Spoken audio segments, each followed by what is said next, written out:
ಓಂ ಸದಾಶಿವಸಮಾರಂಭಾಂ ಶಂಕರಾಚಾರ್ಯಮಧ್ಯಮಾಂ ಅಸ್ಮದಾಚಾರ್ಯಪರ್ಯಂತಾಂ ವಂದೇ ಗುರುಪರಂಪರಾಂ ಶ್ರುತಿಸ್ಮೃತಿಪುರಾಣಾನಾಂ ಆಲಯಂ ಕರುಣಾಲಯಂ ನಮಾಮಿ ಭಗವತ್ಪಾದಶಂಕರಂ ಲೋಕಶಂಕರಂ ಶಂಕರಂ ಶಂಕರಾಚಾರ್ಯಂ ಕೇಶವಂ ಬಾದರಾಯಣಂ सूत्रभाष्यकृतौ वन्दे भगवन्तौ पुनः पुनः ईश्वरो गुरुरात्मेति मूर्तिभेदविभागिने व्योमवद्व्याप्तदेहाय दक्षिणामूर्तये नमः दक्षिणामूर्तये नमः हरि ओम ಇವತ್ತಿನ ಕಠೋಪನಿಷತ್ತಿನ ತರಗತಿಗೆ ಮುಂಚೆ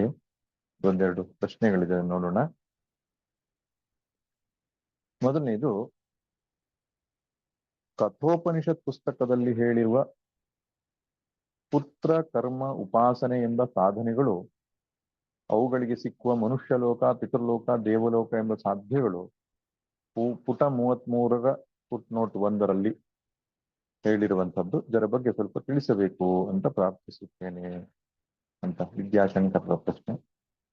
ಮೊದಲನೇದಾಗಿ, ಇದಕ್ಕೆ ಕಠೋಪನಿಷತ್ ಅಂತ ಕರೆಯುವುದು ಅಷ್ಟು ಸೂಕ್ತ ಅಲ್ಲ ಅಂತ ನನ್ನ ಅಭಿಪ್ರಾಯ. ಯಾಕಂದ್ರೆ ಕಾಠಕ ಶಾಖೆಯಿಂದ, ಕೃಷ್ಣ ಯಜುರ್ವೇದದ ಕಾಠಕ ಶಾಖೆಯಲ್ಲಿ ದೊರೆಯೋದ್ರಿಂದ ಮತ್ತು ಕಠ ಎನ್ನುವ ಋಷಿಗೆ ಸಂಬಂಧಿಸಿರುವುದಾದ್ರಿಂದ ಇದನ್ನ ಕಾಠಕೋಪನಿಷತ್ತು ಅಥವಾ ಕಠೋಪನಿಷತ್ತು ಅಂತ ಕರೆಯುವುದು ಸೂಕ್ತ. ಕಠೋಪನಿಷತ್ತು ಅಲ್ಲಿ ಕಥೆ ಬರುತ್ತೆ ಅನ್ನೋ ಕಾರಣಕ್ಕೆ ಸೂಕ್ತ ಅಲ್ಲ ಅಂತ ನನ್ನ ಅಭಿಪ್ರಾಯ. ಇನ್ನೊಂದು, ಪುಟ 33ರ ಫುಟ್ ನೋಟ್ ವಿಷಯವಾಗಿ ಹೇಳ್ತಿದ್ದಾರೆ. ಅದು 3ನೇ ವರದ ಬಗ್ಗೆ ಆರಂಭದಲ್ಲಿ ಶಂಕರ ಭಗವತ್ಪಾದರು ಭಾಷ್ಯವನ್ನು ಬರೆಯುವಾಗ ಒಂದು ಕಡೆಗೆ ಬರೀತಾರೆ, ಹಿಂದೆ ಹೇಳಿದ ಕರ್ಮಕ್ಕೆ ವಿಷಯವಾದ ಸಾಧ್ಯ ಸಾಧನ ರೂಪವಾದ ಅನಿತ್ಯವಾಗಿರುವುದಕ್ಕೆ ಬೇಸತ್ತಿರುವವನಿಗೆ ಆತ್ಮಜ್ಞಾನದಲ್ಲಿ ಅಧಿಕಾರವು ಅಂತ. ಆ ಸಾಧ್ಯ ಮತ್ತು ಸಾಧನ ಯಾವುದು ಅಂತ ಹೇಳುವಾಗ ಫುಟ್ನೋಟಲ್ಲಿ ಹೇಳಿದ್ದಾರೆ, ಪುತ್ರ ಕರ್ಮ ಉಪಾಸನೆ ಎಂಬ ಸಾಧನಗಳು, ಅವುಗಳಿಗೆ ಸಿಕ್ಕುವ ಮನುಷ್ಯಲೋಕ, ಪಿತೃಲೋಕ, ಮನುಷ್ಯಲೋಕ ಜಯ, ಪಿತೃಲೋಕ ಜಯ, ದೇವಲೋಕ ಜಯ ಎಂಬ ಸಾಧ್ಯಗಳು. ಆದ್ರಿಂದ ಸಾಧ್ಯ ಸಾಧನ ಈ ಶಬ್ದ ಬಂದಾಗ ಸಾಧನ ಯಾವುದು, ಸಾಧ್ಯ ಯಾವುದು ಅಂತ, ಕರ್ಮದಿಂದ ಅಥವಾ ಉಪಾಸನೆಯಿಂದ ನಮಗೆ ಸಿಗತಕ್ಕಂತಹ ಫಲಗಳಿಗೆ ಸಾಧ್ಯ ಸಾಧನ ರೂಪವಾದ ಫಲಗಳು ಅಂತ. ಸಾಧನೆಯಿಂದ ಸಾಧ್ಯವನ್ನು ನಾವು ಪಡ್ಕೊಳ್ತೇವೆ. ಆದ್ರಿಂದ ಅದಕ್ಕೆ ಅನಿತ್ಯತ್ವ ಅನ್ನುವಂತಹ ದೋಷ ಬರ್ತದೆ. ಸಾಧನೆ ಯಾವುದು, ಸಾಧ್ಯ ಯಾವುದು ಅದನ್ನು ಹೇಳ್ತಾರೆ. ಪುತ್ರ ಎನ್ನುವ ಸಾಧನೆಯಿಂದ ಮನುಷ್ಯ ಲೋಕವನ್ನ ಜಯಿಸ್ತೇವೆ, ಕರ್ಮ ಎಂಬ ಸಾಧನೆಯಿಂದ ಪಿತೃಲೋಕವನ್ನು ಜಯಿಸ್ತೇವೆ, ಉಪಾಸನೆ ಎಂಬ ಸಾಧನೆಯಿಂದ ದೇವಲೋಕವನ್ನ ಜಯಿಸ್ತೇವೆ, ಅದನ್ನು ಸಾಧ್ಯವಾಗಿ ಮಾಡಿಕೊಳ್ತೇವೆ ಅಂತ. ಇದು ಸಾಧ್ಯ ಸಾಧನ ಸಂಬಂಧ. ಪುತ್ರದಿಂದ ಮನುಷ್ಯ ಲೋಕ ಪ್ರಾಪ್ತಿ ಅಂದ್ರೆ ಪುತ್ರ ಮಾತ್ರ ತೆಗೆದುಕೊಳ್ಳುವಂಥದ್ದಲ್ಲ, ಪುತ್ರ, ಪತ್ನಿ, ವಿತ್ತ, ಅಧಿಕಾರ ಇವೆಲ್ಲವುಗಳಿಂದ ನಾವು ಮನುಷ್ಯ ಲೋಕದಲ್ಲಿ ಸುಖವನ್ನ ಪಡಿತೇವೆ. ಇವುಗಳೆಲ್ಲ ಸಾಧನಗಳು. ಈ ಮನುಷ್ಯ ಲೋಕದ ಸುಖ ಅನ್ನೋದು ಸಾಧ್ಯ. ಇನ್ನು ಕರ್ಮದಿಂದ ಪಿತೃಲೋಕ ಅಂತ ಹೇಳಿದ್ರೆ, ಇಲ್ಲಿ ಪಿತೃಲೋಕ ಎಂಬ ಶಬ್ದಕ್ಕೆ ಸ್ವರ್ಗಲೋಕ ಅಂತ ಅರ್ಥ. ಪಿತೃಲೋಕ ಅಂದ್ರೆ ಸ್ವರ್ಗಲೋಕ. ಕರ್ಮ ಅಂದ್ರೆ ಯಜ್ಞ ಯಾಗಾದಿ ಕರ್ಮಗಳು, ಇಷ್ಟಾಪೂರ್ತ ಕರ್ಮ ಅಂತ ಕರೀತಾರೆ.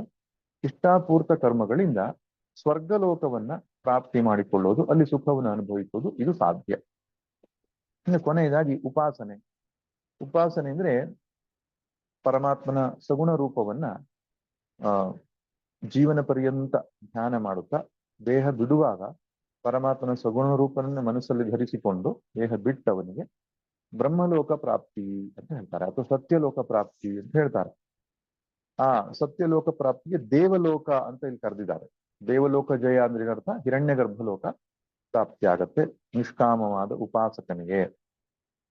ಹೀಗೆ ಇದು ಮೂರೂ ಕೂಡ ಸಾಧನೆಯಿಂದ ಲಭ್ಯವಾಗಿರುವುದರಿಂದ ಅನಿತ್ಯವಾದವುಗಳು ಎಂಬುದನ್ನ ಆ ಒಂದು ಭಾಷ್ಯ ಭಾಗದಲ್ಲಿ ಹೇಳ್ತಿದ್ದಾರೆ. ಅಷ್ಟು ಸಾಕು ಅಂತ ನಾನು ಭಾವಿಸ್ಕೊಳ್ತೇನೆ. ಜ್ಞಾನ ಅನ್ನುವಂಥದ್ದು ಸಾಧ್ಯ ಸಾಧನ ರೂಪವಾದುದಲ್ಲ. ಇದು ಸಾಧನೆಯಿಂದ ಪ್ರಾಪ್ತಿ ಮಾಡಿಕೊಳ್ಳುವ ಸಾಧ್ಯ ಅಲ್ಲ. ಅದು ನಿತ್ಯ ಪ್ರಾಪ್ತವಾದಂತಹ ನಮ್ಮ ಸ್ವರೂಪವಾಗಿರುವುದರಿಂದ ಇದಕ್ಕೆ ಆ ಸ್ವರೂಪ ಜ್ಞಾನ ಮಾತ್ರ ಸಾಕು. ಜ್ಞಾನದಿಂದಲೇ ಮೋಕ್ಷ ಅಂತ ಹೇಳುವುದು ಇದಕ್ಕೆ. ಯಾಕಂದ್ರೆ ಅದು ನಿತ್ಯ ಪ್ರಾಪ್ತವಾಗಿರುವುದರಿಂದ ಅದು ಕರ್ಮ ಉಪಾಸನೆಗಿಂತ ಅತ್ಯಂತ ಭಿನ್ನವಾದದ್ದು ಎಂಬುದಾಗಿ ಶಂಕರ ಭಗವತ್ಪಾದರು ಹೇಳಿದ್ದಾರೆ. ರಾತ್ರಿ ಸ್ಪಷ್ಟ ಆಯ್ತು ಭಾವಿಸ್ತೇನೆ. ಇನ್ನು ಮುಂದೊಂದು ಪ್ರಶ್ನೆ ಇದೆ. ಚಾರ್ವಾಕರ ತತ್ವಕ್ಕೂ ಲೋಕಾಯತಿಕರ ತತ್ವಕ್ಕೂ ವ್ಯತ್ಯಾಸ ಇದೆಯೇ? ಇದ್ದರೆ ಏನು ವ್ಯತ್ಯಾಸ ಅಂತ. ನನ್ನ ಅಭಿಪ್ರಾಯದಲ್ಲಿ ಚಾರ್ವಾಕರು ಮತ್ತು ಲೋಕಾಯತಿಕರು ಇವರಿಬ್ಬರಿಗೂ ಒಂದೇ ಸಿದ್ಧಾಂತ. ಹೆಸರು ಬೇರೆ ಇರುತ್ತೆ. ಮೆಟೀರಿಯಲಿಸ್ಟಿಕ್ ಫಿಲಾಸಫಿ ಅಂತ ನಾವೇನ್ ಹೇಳ್ತೇವೆ, ಭೌತಿಕವಾದ, ನಾಸ್ತಿಕವಾದ, ಅದನ್ನೇ ಚಾರ್ವಾಕವಾದ ಅಥವಾ ಲೋಕಾಯತಿಕರವಾದ ಎಂಬುದಾಗಿ ಕರೀತಾರೆ. ಅವ್ರದ್ದೊಂದು ಪ್ರಸಿದ್ಧವಾದ ಒಂದು ಮಾತಿದೆ. ಯಾವತ್ ಜೀವೇತ್ ಸುಖಂ ಜೀವೇತ್ ಋಣಂ ಕೃತ್ವ ಘೃತಂ ಪಿಬೇತ್ ಭಸ್ಮೀಭೂತಸ್ಯ ದೇಹಸ್ಯ ಪುನರಾಗಮನಂ ಕುತಃ ಅಂತ. ಇದು ಚಾರ್ವಾಕರ ಮಾತು ಎಂಬುದಾಗಿ ಪ್ರಸಿದ್ಧವಾಗಿದೆ. ಅದರಲ್ಲಿ ಹೇಳ್ತಾರೆ ಅಂದ್ರೆ, ಯಾವತ್ ಜೀವೇತ್ ಸುಖಂ ಜೀವೇತ್, ಎಷ್ಟು ದಿನ ಬದುಕ್ತೇವೋ ಸುಖವಾಗಿ ಬದುಕ್ಬೇಕು. ಋಣಂ ಕೃತ್ವ ಘೃತಂ ಪಿಬೇತ್, ಸಾಲ ಮಾಡಿ ಆದ್ರೂ ತುಪ್ಪ ತಿನ್ಬೇಕು. ಭಸ್ಮೀಭೂತಸ್ಯ ದೇಹಸ್ಯ ಪುನರಾಗಮನಂ ಕುತಃ, ಭಸ್ಮವಾಗುವಂತಹ ಈ ದೇಹ ಮತ್ತೆ ಹಿಂತಿರುಗಿ ಬರುವುದನ್ನೋದು ಸಾಧ್ಯ ಇಲ್ಲ ಅಂತ. ಅಂದ್ರೆ ಪರಲೋಕ ಪ್ರಾಪ್ತಿ, ಪುನರ್ಜನ್ಮಾದಿಗಳು, ಆತ್ಮ, ಈಶ್ವರ, ದೇವತೆ, ಈ ಯಾವ ಸಿದ್ಧಾಂತವನ್ನು ಅವರು ಒಪ್ಪೋದಿಲ್ಲ. ಕೇವಲ ಪ್ರತ್ಯಕ್ಷ ಪ್ರಮಾಣವನ್ನ, ಪ್ರತ್ಯಕ್ಷವನ್ನು ಅನುಸರಿಸುವಂತಹ ಅನುಮಾನವನ್ನ, ಇಷ್ಟನ್ನೇ ಅವರು ಒಪ್ಪಿ ಒಂದು ಸಿದ್ಧಾಂತವನ್ನು ರಚನೆ ಮಾಡಿಕೊಂಡಿದ್ದಾರೆ. ಆ ಸಿದ್ಧಾಂತ ಅನ್ನುವಂಥದ್ದು ಲೋಕ ಆಯತಿಕ, ಅಂದ್ರೆ ಲೋಕವನ್ನ, ಆಯತನ ಅಂದ್ರೆ ಆಧಾರ, ಆಶ್ರಯ ಅಂತ.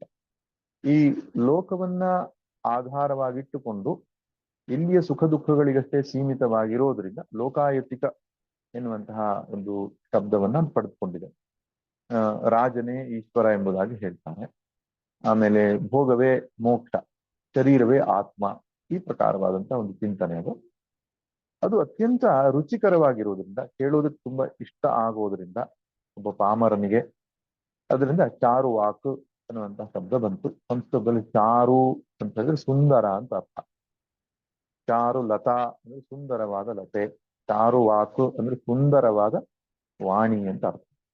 ತುಂಬಾ ಸುಂದರವಾದ ವಾಣಿ, ಯಾಕಂದ್ರೆ ಅಜ್ಞಾನಿಗಳಿಗೆ ಅದು ತುಂಬಾ ಇಷ್ಟವಾಗ್ತದೆ. ಈ ಶ್ರುತಿ ಪ್ರಮಾಣದಿಂದ ಸಾಧನೆಯನ್ನ ಮಾಡಿ ಚಿತ್ತಶುದ್ಧಿಯನ್ನು ಪಡೆದು ಮೋಕ್ಷ ಪಡೆದು, ಇದೆಲ್ಲ ತುಂಬಾ ಕಷ್ಟಕರವಾದ ವಿಷಯ ಆಗೋದ್ರಿಂದ ಇಂದ್ರಿಯ ಭೋಗ ತೃಪ್ತಿ ಪಡಿಸಿಕೊಳ್ಳುವಂಥದ್ದೇ ನಿಜವಾದ ಸಿದ್ಧಾಂತ ಎಂದಾಗ ಅದು ಕೇಳುವುದಕ್ಕೆ ಇಷ್ಟ ಆಗ್ತದೆ. ಆ ಕಾರಣದಿಂದ ಚಾರ್ವಾಕ ಅನ್ನುವಂಥ ಹೆಸರು ಬಂತು. ಇನ್ನೊಂದು ಕಾರಣವಿದೆ. ಚಾರ್ವಾಕ ಎನ್ನುವ ಒಬ್ಬ ಋಷಿ ಇದ್ದ. ಆ ಲೋಕಾಯತಿಕ ಸಿದ್ಧಾಂತದಲ್ಲಿ ಒಬ್ಬ ಪ್ರಸಿದ್ಧವಾದಂತಹ ಒಬ್ಬ ಮುನಿ, ಅವನು ಚಾರ್ವಾಕ ಅಂತ ಹೀಗೂ ಹೇಳ್ತಾರೆ.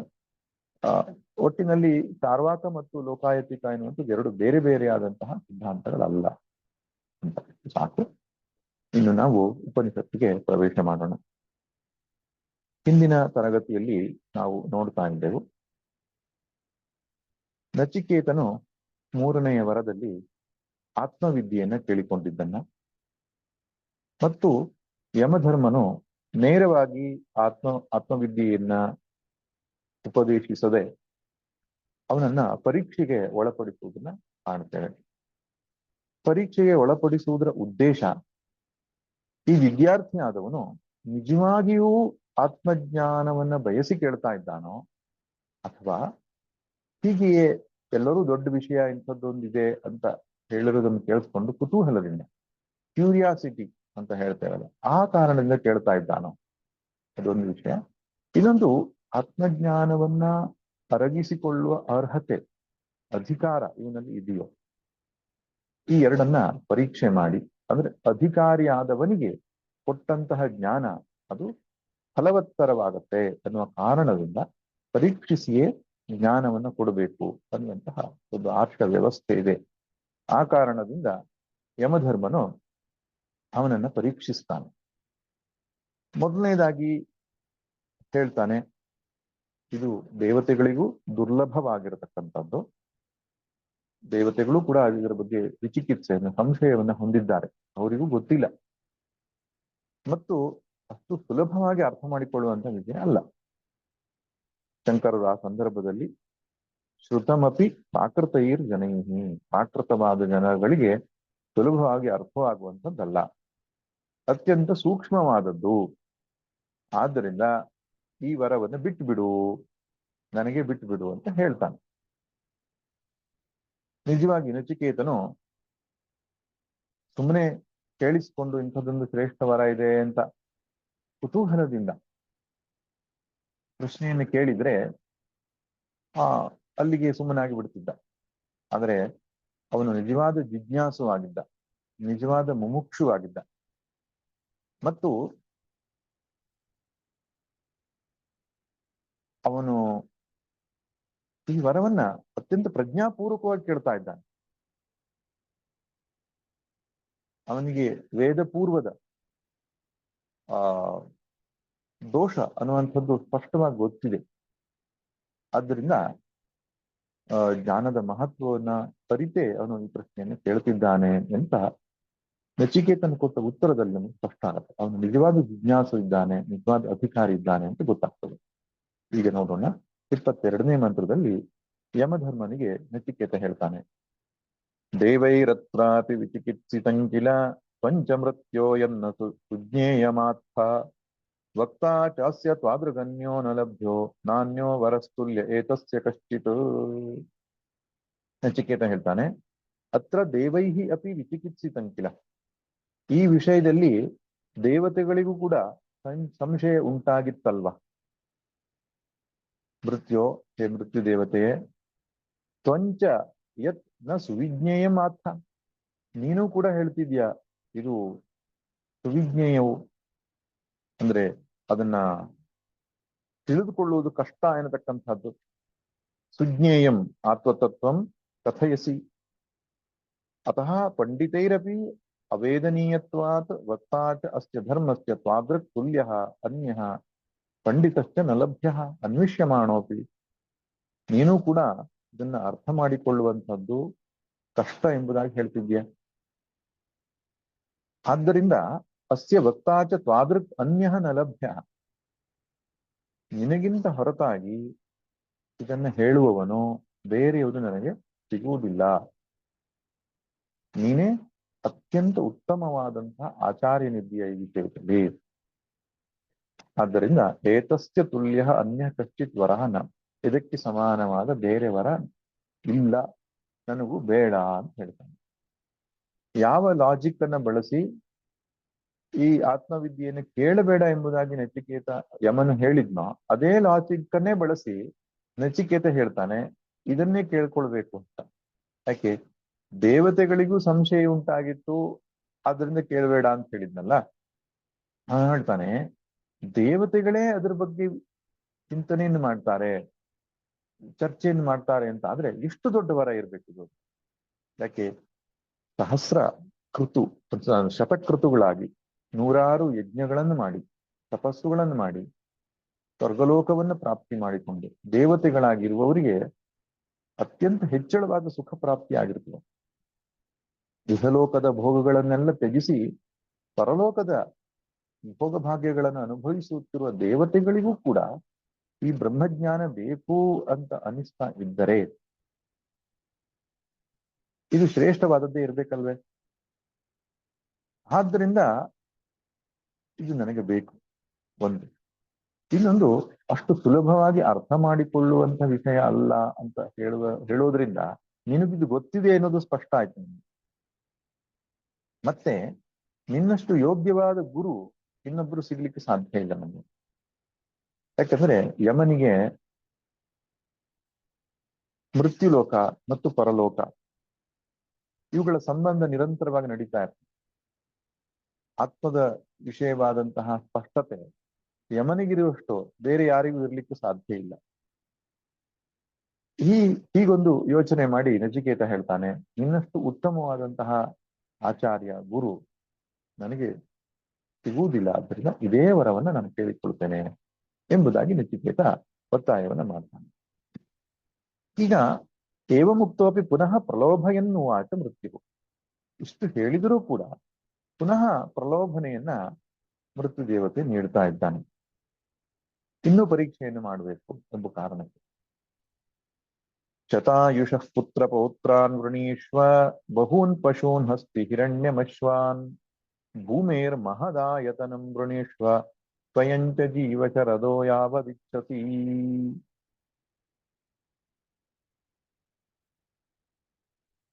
ಹೇ ನಚಿಕೇತನೆ, ನೂರಾರು ವರ್ಷ ಬಾಳುವ ಪುತ್ರ ಪೌತ್ರಾನ್ ವೃಣೀಶ್ವ, ಮಕ್ಕಳನ್ನ ಮೊಮ್ಮಕ್ಕಳನ್ನ ಕೇಳಿಕೊ. ಹೇಗಿನ ಮಕ್ಕಳು ಮೊಮ್ಮಕ್ಕಳು? ಶತಾಯುಷಃ, 100 ವರ್ಷ ಬಾಳುವಂತಹ ದೀರ್ಘಾಯುಗಳಾಗಿರುವಂತಹನ್ನ ಕೇಳಿಕೊ. ಬಹೂನ್ ಪಶೂನ್, ಹಲವು ಪಶುಗಳನ್ನ, ಬಹಳ ಪಶುಗಳನ್ನ ಕೇಳಿಕೊ. ಹಸ್ತಿ ಹಿರಣ್ಯಮಶ್ವಾನ್, ಆನೆ, ಹಿರಣ್ಯ ಅಂತ ಹೇಳಿದ್ರೆ ದುಡ್ಡು, ಹಣ. ಅಶ್ವಾನ್ ಅಂದ್ರೆ ಕುದುರೆಗಳು. ಅವತ್ತಿನ ಕಾಲದಲ್ಲಿ ಬಹಳ ಹಿಂದೆ ಪಶುಗಳು, ಆನೆಗಳು, ಕುದುರೆಗಳು ಮುಂತಾದವುಗಳು ಶ್ರೀಮಂತಿಕೆಯ ಸಂಕೇತವಾಗಿದೆ. ಆದ್ರಿಂದ ಶ್ರೀಮಂತಿಕೆಯನ್ನು ಕೇಳಿಕೋ. ಭೂಮೇರ್ ಮಹದ್ ಆಯತನಂ ವೃಣೀಶ್ವ, ಭೂಮಿಯಲ್ಲಿ ದೊಡ್ಡ ರಾಜ್ಯವನ್ನು ಕೇಳಿಕೋ. ಆಯತನ ಅಂದ್ರೆ ಆಧಾರ. ಭೂಮಿಯಲ್ಲಿ ದೊಡ್ಡ ಜಾಗ ಕೇಳ್ಕೋ ಅಂತ ಅರ್ಥ. ದೊಡ್ಡ ಜಾಗ ಎಂಬ ಶಬ್ದಕ್ಕೆ ಅರ್ಥ ರಾಜ್ಯವನ್ನು ಕೇಳ್ಕೊ. ಒಂದು ರಾಜ್ಯಕ್ಕೆ ನೀನು ಅಧಿಪತಿಯಾಗು. ಸ್ವಯಂ ಯಾವತ್ ಶರದಃ ಜೀವಿತುಂ ಇಚ್ಛಸಿ ತಾವತ್ ಜೀವ, ನೀನು ಕೂಡ ಎಷ್ಟು ವರ್ಷ ಬದುಕಲಿಕ್ಕೆ ಬಯಸ್ತೀಯೋ ಅಷ್ಟು ವರ್ಷ ಆಯುಷ್ಯವನ್ನು ಕೇಳ್ಕೊ ಅಂತ. ಹೀಗೆ ಇದೆಲ್ಲ ವಿವಿಧ ಪ್ರಲೋಭನೆಗಳು. ಇನ್ನು ಮುಂದಿನ ಪ್ರಲೋಭನೆ ಹೇಳ್ತಾನೆ, ಏತತ್ತುಲ್ಯಂ ಯದಿ ಮನ್ಯಸೆ ವರಂ ವೃಣೀಶ್ವ ವಿತ್ತಂ ಚಿರಜೀವಿ ಕಾಂಚ. ಇವೆಲ್ಲ ವರಗಳು ನಂಗೆ ಬೇಡಪ್ಪ, ಇದಕ್ಕೆ ಸಮಾನವಾದ ಬೇರೆ ಒಂದಿಷ್ಟು ಬೇಕು ಅಂತ. ಹಾಗೆ ಮಾಡರ್ನ್ ಗ್ಯಾಜೆಟ್ಸ್ ಬೇಕು, ಹಳೆಯ ಗ್ಯಾಜೆಟ್ಸ್ ಬೇಡ. ನೀನು ಅಶ್ವವನ್ನು ಹೇಳ್ತಿದ್ಯಾ, ರಥ ಹೇಳ್ತಿದ್ಯಾ, ನನಗೆ ಏನು BMW ಕಾರ್ ಬೇಕು, ಅಥವಾ ಸ್ವಂತ ಒಂದು ಫ್ಲೈಟ್ ಇಟ್ಕೊಳ್ಬೇಕು ನಾನು. ಹೀಗೆ ಬೇರೆ ಅದಕ್ಕೆ ಸಮಾನವಾದದ್ದು ಏನಾದ್ರೂ ಇದ್ರೆ ಅದನ್ನು ಕೇಳ್ಕೊ. ಇದಕ್ಕೆ ಸಮಾನವಾದ ವರವೆಂದು ಎಣಿಸಿದ್ರೆ ಬೇರೆ ವರಗಳನ್ನು ಕೇಳ್ಕೊ. ಏತತ್ತುಲ್ಯಂ ಯದಿ ಮನ್ಯತೆ ವರಂ ವೃಣೀಶ್ವ. ಅಷ್ಟೇ ಅಲ್ಲ, ಬೇಕಾದಷ್ಟು ಧನಂ, ಹಣವನ್ನ ಕೇಳಿಕೊ. ಚಿರಜೀವಿಕಾಂಚ, ಚಿರ ಅಂದ್ರೆ ದೀರ್ಘ ಅಂತ, ಆಯುಷ್ಯವನ್ನ ಕೇಳ್ಕೊ, ದೀರ್ಘಾಯುಷ್ಯವನ್ನ ಕೇಳ್ಕೊ ಅಂತ. ಇಲ್ಲಿ ದೀರ್ಘಾಯುಷ್ಯ ಅನ್ನೋ ಶಬ್ದಕ್ಕೆ ಅರ್ಥ ಒಂದು ಕಲ್ಪಾಂತದವರೆಗೆ, ಒಂದು ಕಲ್ಪದವರೆಗೆ ಒಬ್ಬ ಜೀವ ಬದುಕಬಹುದು. ಕಲ್ಪದ ಕೊನೆಯಲ್ಲಿ, ಕಲ್ಪ ಪ್ರಳಯದಲ್ಲಿ ಈ ಶರೀರ ಮುಂತಾದವುಗಳು ಹೊರಟು ಹೋಗ್ತದೆ. ಅದನ್ನು ಅಲ್ಲಿವರೆಗೂ ಬದುಕುವಂತಹ ದೀರ್ಘ ಚಿರಜೀವಿಯಾಗುವಂತಹ ವರವನ್ನ ಕೇಳ್ಕೋ. ಮಹಾಭೂಮೌ ನಚಿಕೇತ ಸ್ವಮೇಧಿ. ಅಷ್ಟೇ ಅಲ್ಲ, ಈ ಮಹಾಭೂಮಿಯಲ್ಲಿ ನಚಿಕೇತನೆ ನೀನು ರಾಜನಾಗಿರು. ಏಧಿ ಅಂದ್ರೆ ರಾಜನಾಗಿರು. ಕಾಮಾನಾಂತ್ವ ಕಾಮಭಾಜಂ ಕರೋಮಿ, ಬಯಕೆಗಳಿಗೆಲ್ಲ ನಿನ್ನನ್ನು ಭೋಗಿಯನ್ನಾಗಿ ಮಾಡುತ್ತೇನೆ. ಅಂದ್ರೆ ಏನೇನು ಬಯಕೆಗಳು ನಿನಗಿದೆಯೋ ಅದೆಲ್ಲವನ್ನು ನಾನು ಕೊಡ್ತೇನೆ ಅಂತ ಹೇಳ್ತಾನೆ. ಅದಕ್ಕೆ ಶಂಕರ ಭಗವತ್ಪಾದರು ಭಾಷ್ಯ ಬರೆಯುವಾಗ ಬರೀತಾರೆ, ಸತ್ಯ ಸಂಕಲ್ಪೋ ಹ್ಯಯಂ ದೇವಃ. ಈ ಯಮದೇವನು ಸತ್ಯ ಸಂಕಲ್ಪನಿದ್ದಾನೆ. ಅಂದ್ರೆ ಅವನು ಏನೇನು ಸಂಕಲ್ಪ ಮಾಡ್ತಾನೋ ಅದೆಲ್ಲ ಈಡೇರ್ತದೆ. ಯಮ ತಥಾಸ್ತು ಅಂತ ಹೇಳಿದ್ರೆ ಸಾಕು, ಇದು ಹಾಗೆ ಆಗ್ತದೆ. ಆದ್ರಿಂದ ಆ ಸಾಮರ್ಥ್ಯ ಉಳ್ಳವನಾದ್ರಿಂದ ಇದು ಬರೀ ಬಾಯಲ್ಲಿ ಕೊಡುವ ವಾಗ್ದಾನದ ಭರವಸೆ ಅಲ್ಲ, ನಿಜವಾಗಿಯೂ ನಚಿಕೇತನ ಜೀವನದಲ್ಲಿ ಇದೆಲ್ಲ ಲಭ್ಯವಾಗ್ತದೆ. ಹಾಗೆಂಬುದಾಗಿ ಯಮಧರ್ಮನು ಪ್ರಲೋಭನೆಯನ್ನು ಒಡ್ತಾ ಇದ್ದಾನೆ. ಅಷ್ಟೇ ಅಲ್ಲ, ಮುಂದುವರಿದು ಹೇಳ್ತಾನೆ, ಯೇ ಕಾಮ ದುರ್ಲಭ ಮರ್ತ್ಯಲೋಕೆ ಸರ್ವಾನ್ ಕಾಮ ಗಚ್ಚಂದತಃ ಪ್ರಾರ್ಥಯಸ್ವ ಇಮಾ ರಾಮ ಸರಥಾ ಸತೂರ್ಯ ನಹಿ ದೃಶಾ ಲಂಭನೀಯ ಮನುಷ್ಯೈ ಆಭಿರ್ಮತ್ಪ್ರತ್ತಾಭಿಃ ಪರಿಚಾರಯಸ್ವ ನಚಿಕೇತೋ ಮರಣಂ ಮಾನುಪ್ರಾಕ್ಷಿ. ಯೇ ಕಾಮ ದುರ್ಲಭ ಮರ್ತ್ಯಲೋಕೆ. ಸರಿಯಪ್ಪ, ಈ ಭೂಲೋಕದ ಬಯಕೆಗಳನ್ನಷ್ಟೇ ನೀನು ನನ್ನ ಮುಂದೆ ಇಡ್ತಾ ಇದ್ದೀಯ. ನಂಗೆ ಭೂಲೋಕದ ಬಯಕೆಗಳು ಬೇಡ, ನನಗೆ ಸ್ವರ್ಗಲೋಕದಂತಹ ಸುಖ ಬೇಕು ಅಂತ ಹೇಳಿದ್ರೆ ಅದನ್ನೂ ಕೂಡ ಕೇಳ್ಕೋ. ಏ ಕಾಮ ದುರ್ಲಭ ಮರ್ತ್ಯಲೋಕೆ. ಮರ್ತ್ಯಲೋಕೆ ಅಂತ ಹೇಳಿದ್ರೆ ಮನುಷ್ಯಲೋಕೆ, ಭೂಮಿಯಲ್ಲಿ ಅಂತ. ಯಾವ್ಯಾವ್ದು ದುರ್ಲಭವಾಗಿದೆಯೋ ಅಂತಹ ಕಾಮನೆಗಳನ್ನ ಸರ್ವಾನ್ ಕಾಮಾಗುಂ, ಕಾಮಾಗುಂದ್ರೆ ಕಾಮಾನ್, ಕಾಮಗಳನ್ನು, ಎಲ್ಲ ಕಾಮನೆಗಳನ್ನು ಛಂದತಃ ಪ್ರಾಪ್ತಯತ್ವ. ಛಂದತ ಅಂದ್ರೆ ಇಚ್ಛಾನುಸಾರ, ಬೇಕಾದಂತೆ. ಅಂದ್ರೆ ಅದನ್ನು ಕೇಳ್ಕೋ, ಇದನ್ನ ಕೇಳಬಾರ್ದು, ಇದನ್ನ, ಈ ರೀತಿ ಯಾವ ನಿಯಮ ಇಲ್ಲ. ನಿನಗೆ ಏನೇನು ಕೇಳಬೇಕು ಅನಿಸ್ತದೋ ಎಲ್ಲವನ್ನು ಕೇಳ್ಕೊ. ಎಂಥ ಒಂದು ಅವಕಾಶ ನೋಡಿ. ಅಷ್ಟೇ, ಅವನಿಗೆ ಏನ್ ಕೇಳ್ಕೊಳ್ಬೇಕು ಅಂತ ನಿಂಗೆ ಗೊತ್ತಾಗದೇ ಇದ್ರೆ ನಾನೇ ಹೇಳ್ತೇನೆ ನೋಡು ಏನೇನ್ ಕೇಳ್ಕೊಳ್ಬಹುದು ನೀನು ಅಂತ. ಅವನೇ ಅಡ್ವರ್ಟೈಸ್ಮೆಂಟ್ ಕ್ಲಿಯರ್ ಮಾಡ್ತಾನೆ ಯಮಧರ್ಮರಾಜ. ಇಮಾ ರಾಮಾಹ ಸರಥಾಹ ಸತೂರ್ಯಾಹ. ರಾಮಾಹ ಅಂತ ಹೇಳಿದ್ರೆ ಅಪ್ಸರ ಸ್ತ್ರೀಯರು ಅಂತ ಅರ್ಥ. ಸ್ವರ್ಗಲೋಕದಲ್ಲಿರ್ತಕ್ಕಂತಹ ಅಪ್ಸರ ಸ್ತ್ರೀಯರಿಗೆ ಇಲ್ಲಿ ಶಂಕರ ಭಾಷ್ಯದಲ್ಲಿ ಇಮಾಹ ದಿವ್ಯಾಹ ಅಪ್ಸರಸಃ ರಮಯಂತಿ ಪುರುಷಾನ್ ಇತಿ ರಾಮಾಹ. ಪುರುಷರನ್ನ ರಮಿಸುವವರು, ಆದ್ದರಿಂದ ರಾಮಾಹ ಎನ್ನುವ ಶಬ್ದ ಬಂದಿದೆ ಅಲ್ಲಿ. ಅಂದ್ರೆ ದಿವ್ಯ ಲೋಕದಲ್ಲಿರುವ ಅಪ್ಸರ ಸ್ತ್ರೀಯರು ಅಂತ ಅರ್ಥ. ಅವರನ್ನ ನೀನು ಕೇಳ್ಕೊ. ಬರೀ ಅವರನ್ನ ಮಾತ್ರ ಕೇಳೋದಲ್ಲ, ಅವ್ರ ಜೊತೆಗೆ ಸ ರಥಾಹ ಸ ತೂರ್ಯಾಹ. ತೂರ್ಯಾಹ ಅಂದ್ರೆ ವಾದ್ಯ, ಬ್ಯಾಂಡ್ ಸೆಟ್ ಅಂತ ಹೇಳ್ತಾರೆ, ಆರ್ಕೆಸ್ಟ್ರಾ. ಆರ್ಕೆಸ್ಟ್ರಾ ಅಂಡ್ ರಥ, ವೆಹಿಕಲ್, ಅಲಾಂಗ್ ವಿತ್ ದಟ್ ಇದು ಡಾನ್ಸ್ ಮಾಡುವವರು, ಇವ್ರನ್ನೆಲ್ಲ ಕೇಳ್ಕೊ. ಒಂದ್ ಕಡೆಯಲ್ಲಿ ಕೂತ್ಕೊಂಡು ಎಲ್ಲ ದೃಶ್ಯವನ್ನು ನೋಡ್ತಾ ಆನಂದವಾಗಿರುವಿ ಅಂತ ನೀನು. ಅಷ್ಟೇ ಅಲ್ಲ, ನ ಹೀದೃಶ ಲಂಘನೀಯ ಮನುಷ್ಯೈಹಿ. ಇವರು ಸಾಮಾನ್ಯ ಮನುಷ್ಯರಿಗೆ ಸಿಗುವವರಲ್ಲ. ಆದ್ರೆ ಆಭಿಹಿ ಮತ್ಪ್ರತ್ತಾಭಿಹಿ, ನನ್ನಿಂದ ಕಳಿಸಲ್ಪಟ್ಟಂತಹ ಇವರು, ಮತ್ಪ್ರತ್ತಾಭಿಹಿ ಅಂದ್ರೆ ನನ್ನಿಂದ ಕೊಡಲ್ಪಟ್ಟಂತಹ, ಆಭಿಹಿ ಅಂದ್ರೆ ಇವರು, ಇವರಿಂದ ಪರಿಚಾರಯತ್ವ, ಸೇವೆ ಮಾಡಿಸ್ಕೋ. ಮತ್ಪ್ರತ್ತಾಭಿಹಿ ಅಂದ್ರೆ ನನ್ನಿಂದ ಕೊಡಲ್ಪಟ್ಟ, ಆಭಿಹಿ ಇವರುಗಳಿಂದ, ಪರಿಚಾರಯತ್ವ, ಪರಿಚಾರ ಅಂದ್ರೆ ಸೇವೆಯನ್ನು ಮಾಡಿಸ್ಕೋ. ನಚಿಕೇತೋ ಮರಣಮ್ಮ ಅನುಪ್ರಾಕ್ಷಿ. ಹೇ ನಚಿಕೇತನೆ, ಮರಣದ ಬಗ್ಗೆ ಮಾ ಅನುಪ್ರಾಕ್ಷಿಹಿ. ಅನುಪ್ರಾಕ್ಷಿಹಿ ಅಂದ್ರೆ ಕೇಳೋದು, ಮಾ ಅಂದ್ರೆ ಕೇಳು, ವಿರೋಧ, ಕೇಳಬೇಡ. ಮರಣದ ಬಗ್ಗೆ ಮಾತ್ರ ಕೇಳಬೇಡ ಅಂತ ಹೇಳ್ತಾರೆ. ಅಂದ್ರೆ ಮರಣದ ವಿಷಯವಾದಂತಹ ಏನು ಪ್ರಶ್ನೆಯನ್ನ ಕೇಳಿದ್ಯೋ, ಅರ್ಥಾತ್ ಪರಮಾತ್ಮ ಜೀವಾತ್ಮನ ಸ್ವರೂಪದ ಬಗ್ಗೆ, ಸತ್ತ ಮೇಲೆ ಅವನು ಇರ್ತಾನೋ ಇಲ್ವೋ, ಏಯಂ ಪ್ರೇತೆ ವಿಚಿಕಿತ್ಸಾ ಮನುಷ್ಯೇ ಅಸ್ತೀತ್ಯೇಕೆ ನಾಯಮಸ್ತೀತಿತೈಕೆ ಎಂಬುದಾಗಿ ಕೇಳಿದ್ಯೋ.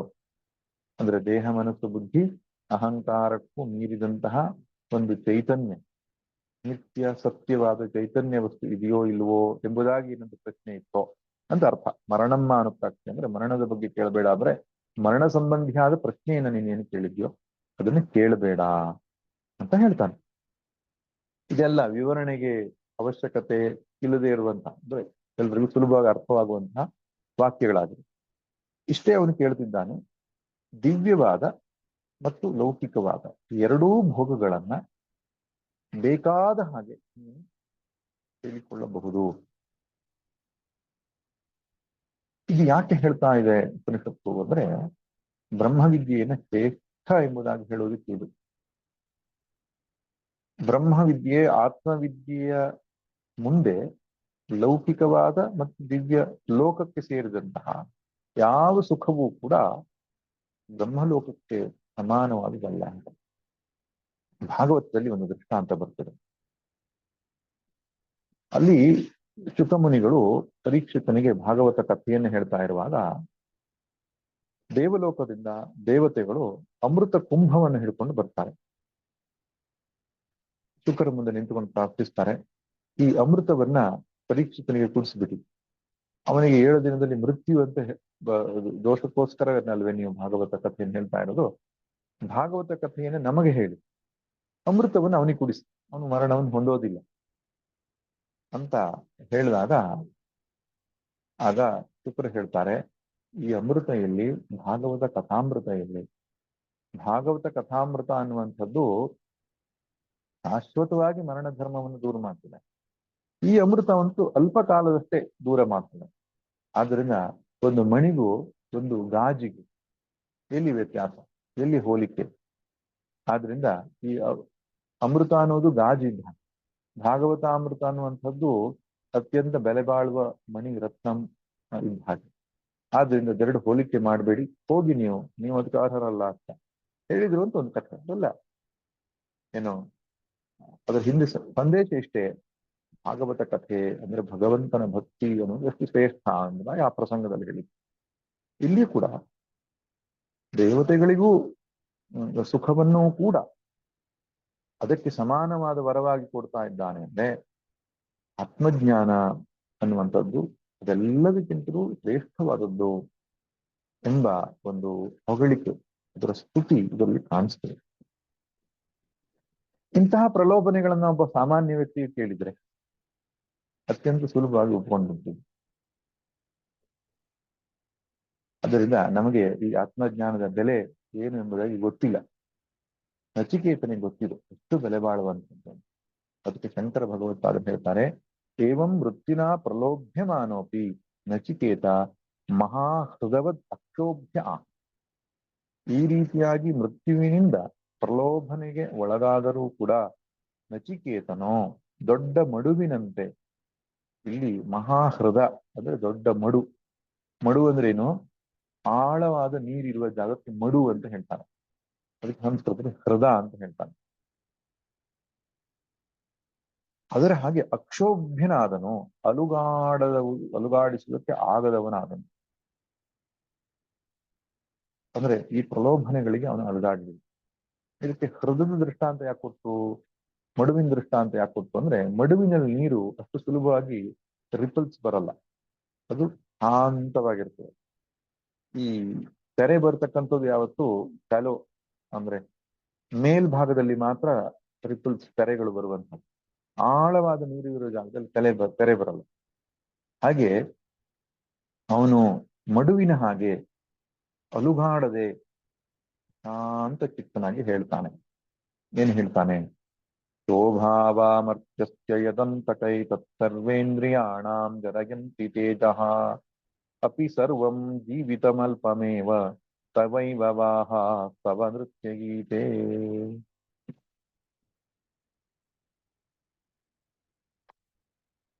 ನಚಿಕೇತನು ಕೊಟ್ಟ ಈ ಉತ್ತರದಲ್ಲಿ ಒಬ್ಬ ವೇದಾಂತ ವಿದ್ಯಾರ್ಥಿಯ ಲಕ್ಷಣಗಳು ಅಥವಾ ಅಧಿಕಾರ ಹೇಗಿರಬೇಕು ಎನ್ನುವುದು ಸ್ಪಷ್ಟ ಆಗ್ತದೆ. ಇಲ್ಲಿ ಎರಡು ಮುಖ್ಯ ಲಕ್ಷಣಗಳನ್ನ ನಾವು ಕಾಣ್ತೇವೆ. ಒಂದು ವೈರಾಗ್ಯ, ಇನ್ನೊಂದು ಮುಮುಕ್ಷುತ್ವ. ಕಠೋಪನಿಷತ್ತಲ್ಲಿ ಈ ಎರಡೇ ಲಕ್ಷಣಗಳನ್ನ ನಚಿಕೇತನ ಬಾಯಿಂದ ನಾವು ಕೇಳಿದ್ರು ಕೂಡ ಇದರೊಟ್ಟಿಗೆ ಇನ್ನೊಂದೆರಡು ಗುಣಗಳು ಬೇಕಾಗ್ತದೆ ಅಂತ ವೇದಾಂತ ಶಾಸ್ತ್ರ ಹೇಳುತ್ತೆ. ಒಂದು ವಿವೇಕ, ಇನ್ನೊಂದು ವೈರಾಗ್ಯ, ಮೂರನೇದು ಸಮಾಧಿ ಶಕ್ತ ಸಂಪತ್ತಿ, ನಾಲ್ಕನೇದು ಮುಮುಕ್ಷುತ್ವ. ವಿವೇಕ, ವೈರಾಗ್ಯ, ಸಮಾಧಿ ಶಕ್ತ ಸಂಪತ್ತಿ, ಮುಮುಕ್ಷುತ್ವ. ಈ ನಾಲ್ಕು ಗುಣಗಳು ಯಾವನಲ್ಲಿ ಇದೆಯೋ ಅವನು ಜ್ಞಾನಕ್ಕೆ ಅಧಿಕಾರಿ ಎಂಬ. ಇಲ್ಲಿ ಅಧಿಕಾರ ಎನ್ನುವ ಶಬ್ದ ಪುನಃ ನಾನು ಹೇಳ್ತಿರೋದು ಅರ್ಹ ಅನರ್ಹ ಈ ಅರ್ಥದಲ್ಲಿ ಅಲ್ಲ. ಆತ್ಮಜ್ಞಾನವನ್ನ ಅರ್ಥ ಮಾಡಿಕೊಳ್ಳುವ ಕ್ಷಮತೆ, ಸಾಮರ್ಥ್ಯ ಯಾರಿಗೆ ಬರ್ತದೆ? ಈ ಗುಣಗಳಿದ್ದವನಿಗೆ ಬರ್ತದೆ. ಆತ್ಮವಿಚಾರವನ್ನ ಕೇಳಿಸಿಕೊಳ್ಳಬೇಕು ಅಂತ ಆಸಕ್ತಿಯೇ ಹುಟ್ಟಲ್ಲ ಸಾಧನ ಚತುಷ್ಟಯ ಇಲ್ಲದವನಿಗೆ. ಒಂದೊಮ್ಮೆ ಒತ್ತಾಯಪೂರ್ವಕವಾಗಿ ಆತ್ಮವಿಚಾರದ ತರಗತಿಯಲ್ಲಿ ಅವನು ಪ್ರವೇಶಿಸಿದರೂ ಕೂಡ ಅರ್ಥವಾಗುವುದಿಲ್ಲ, ಶ್ರದ್ಧೆ ಇರೋದಿಲ್ಲ, ಚಿತ್ತದಲ್ಲಿ ಸಮಾಧಾನವೇ ಇರೋಲ್ಲ. ಈ ಸಾಧನ ಚತುಷ್ಟಯ ನಾನು ವಿವರಿಸ್ಬೇಕಿಲ್ಲ ಅಂತ ಭಾವಿಸ್ತೇನೆ. ಅದು ಸಂಕ್ಷಿಪ್ತವಾಗಿ ಹೇಳ್ಬಿಡ್ತೇನೆ ಅದನ್ನ. ಯಾಕಂದ್ರೆ ಮೊದಲನೇದು ವಿವೇಕ. ವಿವೇಕ ಅಂತ ಹೇಳಿದ್ರೆ ನಿತ್ಯ ಮತ್ತು ಅನಿತ್ಯ ಸುಖಗಳ ಸ್ಪಷ್ಟವಾದಂತಹ ವಿವೇಚನೆ, ಪೃಥಕ್ಕರಣ. ಇದು ನಿತ್ಯ ಸುಖ, ಇದು ಅನಿತ್ಯ ಸುಖ. ಅನಿತ್ಯ ಸುಖ ನನಗೆ ಬೇಡ, ನಿತ್ಯ ಸುಖವೇ ನನಗೆ ಬೇಕು, ಅದು ಮುಂದಿನ ಸ್ಟೆಪ್. ಅನಿತ್ಯ ಸುಖಗಳು ನನಗೆ ಬೇಡ ಅನ್ನೋದು ವೈರಾಗ್ಯ, ನಿತ್ಯ ಸುಖವೇ ನನಗೆ ಬೇಕು ಅನ್ನೋದು ಮುಮುಕ್ಷು.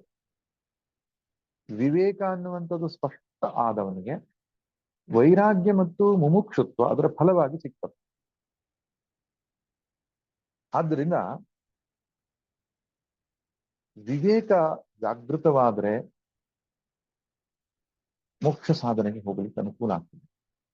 ವಿವೇಕ ಜಾಗೃತ ಹೇಗಾಗ್ತದೆ ಅಂದ್ರೆ ಚಿತ್ತ ಶುದ್ಧಿಯಿಂದ ವಿವೇಕ ಜಾಗೃತ. ನಿತ್ಯ ಕರ್ಮ, ನೈಮಿತ್ಯ ಕರ್ಮ, ನಿಷ್ಕಾಮ ಕರ್ಮಗಳನ್ನ ಸಾಕಷ್ಟು ದೀರ್ಘಕಾಲ ಆಚರಿಸಿದವನಿಗೆ, ಗುರುಶಾಸ್ತ್ರೋಪದೇಶದ ಮಾರ್ಗದರ್ಶನವನ್ನು ಪಡೆದವನಿಗೆ ಜೀವನದ ಅನುಭವದ ದಾರಿಯನ್ನ ಹಾದು ಹೋಗುವಾಗ ಈ ವಿವೇಕವನ್ನ ಮಾಡುತ್ತಾ ಹೋಗುತ್ತಾನೆ. ಉಪನಿಷತ್ತು ಹೇಳುವುದೇನು? ಪರೀಕ್ಷೆ ಲೋಕಾನ್ ಕರ್ಮಚಿತಾನ್ ಬ್ರಾಹ್ಮಣ ನಿರ್ವೇದ ಮಾಯಾತ್. ನಿರ್ವೇದ ಅಂದ್ರೆ ವೈರಾಗ್ಯ. ವೈರಾಗ್ಯ ಹೇಗೆ ಬರ್ತದೆ? ಮುಂಡಕೋಪನಿಷತ್ತು ಹೇಳೋ ಪ್ರಕಾರ ಪರೀಕ್ಷೆ ಲೋಕಾನ್, ಲೋಕಗಳನ್ನು ಪರೀಕ್ಷೆ ಮಾಡಬೇಕು ಅಂತ. ಅಂದ್ರೆ ನಮ್ಮ ಜೀವನದ ಅನುಭವಗಳನ್ನ ನಾವು ಅಬ್ಸರ್ವ್ ಮಾಡಬೇಕು, ಗಮನಿಸಬೇಕು, ಪರೀಕ್ಷೆ ಮಾಡಬೇಕು. ಅವಾಗ ಗೊತ್ತಾಗೋ ಸತ್ಯ ಏನಂದ್ರೆ ಒಂದು ಅನಿತ್ಯ ಸುಖ, ಇನ್ನೊಂದು ನಿತ್ಯ ಸುಖ. ಅನಿತ್ಯ ಸುಖ ಆರಂಭದಲ್ಲಿ ಸುಖದಂತೆ ಕಂಡರೂ ನನಗೆ ದುಃಖದಲ್ಲಿ ಪರಿವರ್ತನೆ ಆಗ್ತದೆ, ಕ್ಷಣಿಕವಾಗಿದೆ. ದುಃಖ ಮಿಶ್ರಿತತ್ವಂ, ಅತೃಪ್ತಿಕರತ್ವಂ, ಬಂಧಕತ್ವಂ ಎನ್ನುವ ಈ ಮೂರು ದೋಷಗಳಿಂದ ಅದು ಒಳಗೊಂಡಿದೆ. ದುಃಖ ಮಿಶ್ರಿತತ್ವಂ ಅಂತ ಹೇಳಿದ್ರೆ ಒಂದಿಷ್ಟು ಸ್ವಲ್ಪ ಸುಖಕ್ಕೆ ತುಂಬಾ ದುಃಖ ಪಡಬೇಕಾಗ್ತದೆ, ತುಂಬಾ ಶ್ರಮ ಪಡಬೇಕಾಗ್ತದೆ. ವೀಕ್ ಪೂರ್ತಿ, ಒಂದು ವಾರ ಪೂರ್ತಿ ಶ್ರಮ ಪಟ್ರೆ ವೀಕ್ ಎಂಡ್ ಅಲ್ಲಿ ಅವನಿಗೆ ಸುಖ ಅಂತ. ಮಂತ್ ಪೂರ್ತಿ ಸುಖ ಪಟ್ರೆ ಮಂತ್ ಎಂಡ್ ಅಲ್ಲಿ ಸುಖ. ಅದಕ್ಕೆ ಸ್ವಾಮಿ ಪರಮಾರ್ಥಾನಂದಿ ಹೇಳ್ತಾರೆ, ವೀಕ್ ಪೂರ್ತಿ ಖುಷಿ ಪಡ್ತಾನೆ, ಹಿ ವಿಲ್ ಬಿಕಮ್ ವೀಕಂಡ್ ಅಂತ ಹೇಳ್ತಾರೆ. At the weekend he will become weakened ಅಂತ. ಅಂದ್ರೆ ದುಃಖ ಮಿಶ್ರಿತವಾಗಿದೆ ಅಂತ ಅರ್ಥ. ಸಹಜವಾದ ನಿರಾಯಾಸವಾದ ಪ್ರಯತ್ನ ರಹಿತವಾದ ಸುಖ ಅಲ್ಲ ಲೌಕಿಕ ಸುಖಗಳು ಯಾವುದು. ಈ ಸತ್ಯ ಗೊತ್ತಾಗ್ತದೆ ನಮ್ಗೆ. ಯಾರಿಗೆ? ಪರೀಕ್ಷೆ ಲೋಕಾನ್, ಲೋಕವನ್ನ ಪರೀಕ್ಷೆ ಮಾಡಿದವರಿಗೆ ಗೊತ್ತಾಗ್ತದೆ. ಅಲ್ಲದಿದ್ರೆ ನಾವು ದುಃಖ ಸುಖ ಇದೆಲ್ಲ ಇರೋದೇ ಪ್ರಪಂಚ ಅಂತ ತಪ್ಪು ಕಲ್ಪನೆ ಮಾಡ್ಕೊಂಡು ಜೀವಿಸ್ತಾ ಇರ್ತೇವೆ. ಶಾಸ್ತ್ರ ಮತ್ತು ಗುರುವಾಕ್ಯದ ಉಪದೇಶದ ಶ್ರವಣ ಮಾಡಿ ಲೋಕಾನುಭವವನ್ನು ಪರೀಕ್ಷೆ ಮಾಡಿದವರಿಗೆ ಗೊತ್ತಾಗ್ತದೆ ಸ್ವಲ್ಪ ಸುಖಕ್ಕೆ ಬೆಟ್ಟದಷ್ಟು ಕಷ್ಟ. ಅದನ್ನ ದುಃಖ ಮಿಶ್ರಿತತ್ವ ಅಂತ ಕರೆದಿದ್ದಾರೆ ಹಿರಿಯರು. ಎರಡನೇ ಸತ್ಯ ಗೊತ್ತಾಗ್ತದೆ ಅತೃಪ್ತಿಕರತ್ವ ಅಂತ. ಅತೃಪ್ತಿಕರತ್ವ ಅಂದ್ರೇನು? ಈ ವಿಷಯ ಭೋಗಗಳು ಅಥವಾ ಲೌಕಿಕ ಸುಖ ಅನ್ನುವಂಥದ್ದು ತೃಪ್ತಿಯನ್ನ ಯಾವತ್ತೂ ಕೊಡಲಾರವು. ಸಾಕು ಎನ್ನುವ ಭಾವ ಅವನಿಗೆ ಎಂದೆಂದೂ ಬರುವುದಿಲ್ಲ ಪ್ರಾಪಂಚಿಕ ಸುಖದಲ್ಲಿ. ಆದ್ರೆ ಇದುವರೆಗೂ ಯಾರೂ ಕೂಡ ಪ್ರಪಂಚ ಸುಖವನ್ನು ಅನುಭವಿಸಿದೆ ನನಗೆ ತೃಪ್ತಿ ಸಿಕ್ಕಿತು ಅಂತ ಒಬ್ರು ಹೇಳಲ್ಲ.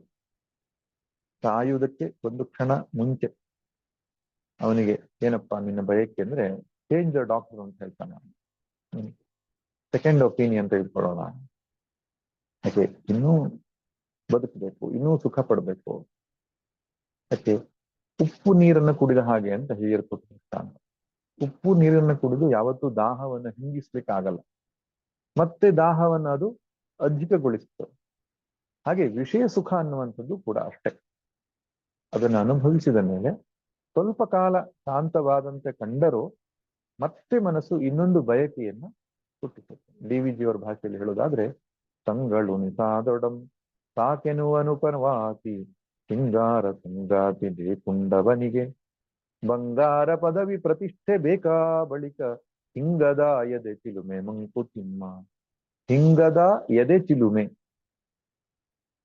ಆ ಎದೆ ಎನ್ನುವಂಥದ್ದು ಹಿಂಗದ ಚಿಲುಮೆ ಅದು ಅಂತ. ಚಿಲುಮೆ ಅಂತ ಹೇಳಿದ್ರೆ ಅಂತಾನೆ ಅದು ಹೊರತೆ ಅಂತ ಬರ್ತದಲ್ಲ, ಆ ಹೊರತೆ ಬೇಸಿಗೆಯಲ್ಲಿ ಸಾಮಾನ್ಯವಾಗಿ ಅದು ಹಿಂಗು ಹೋಗುತ್ತೆ. ಅದು ಹಿಂಗದೇ ಇರತಕ್ಕಂತಹ ಯಾವಾಗ್ಲೂ ಬರುವ ಹೊರತೆ ಯಾವುದು ಅಂದ್ರೆ ಬೇಕು ಬೇಕು ಬೇಕು ಅನ್ನೋ ಹೊರತೆ ಇರ್ತಾರೆ. ದಾಸರು ಎಲ್ಲ ಹೇಳಿದ್ದಾರೆ, ಇಷ್ಟು ಪಡೆದರೆ ಮತ್ತಷ್ಟರ ಆಸೆ ಈ ಪ್ರಕಾರ. ಹೀಗೆ ಈ ಬಯಕೆ ಅನ್ನುವಂಥದ್ದು ಯಾವತ್ತೂ ಕೂಡ ಕೊನೆಗೊಳ್ಳೋದಿಲ್ಲ ಎನ್ನುವ ಸತ್ಯ ಗೊತ್ತಾಗ್ಬೇಕು ನಮ್ಗೆ.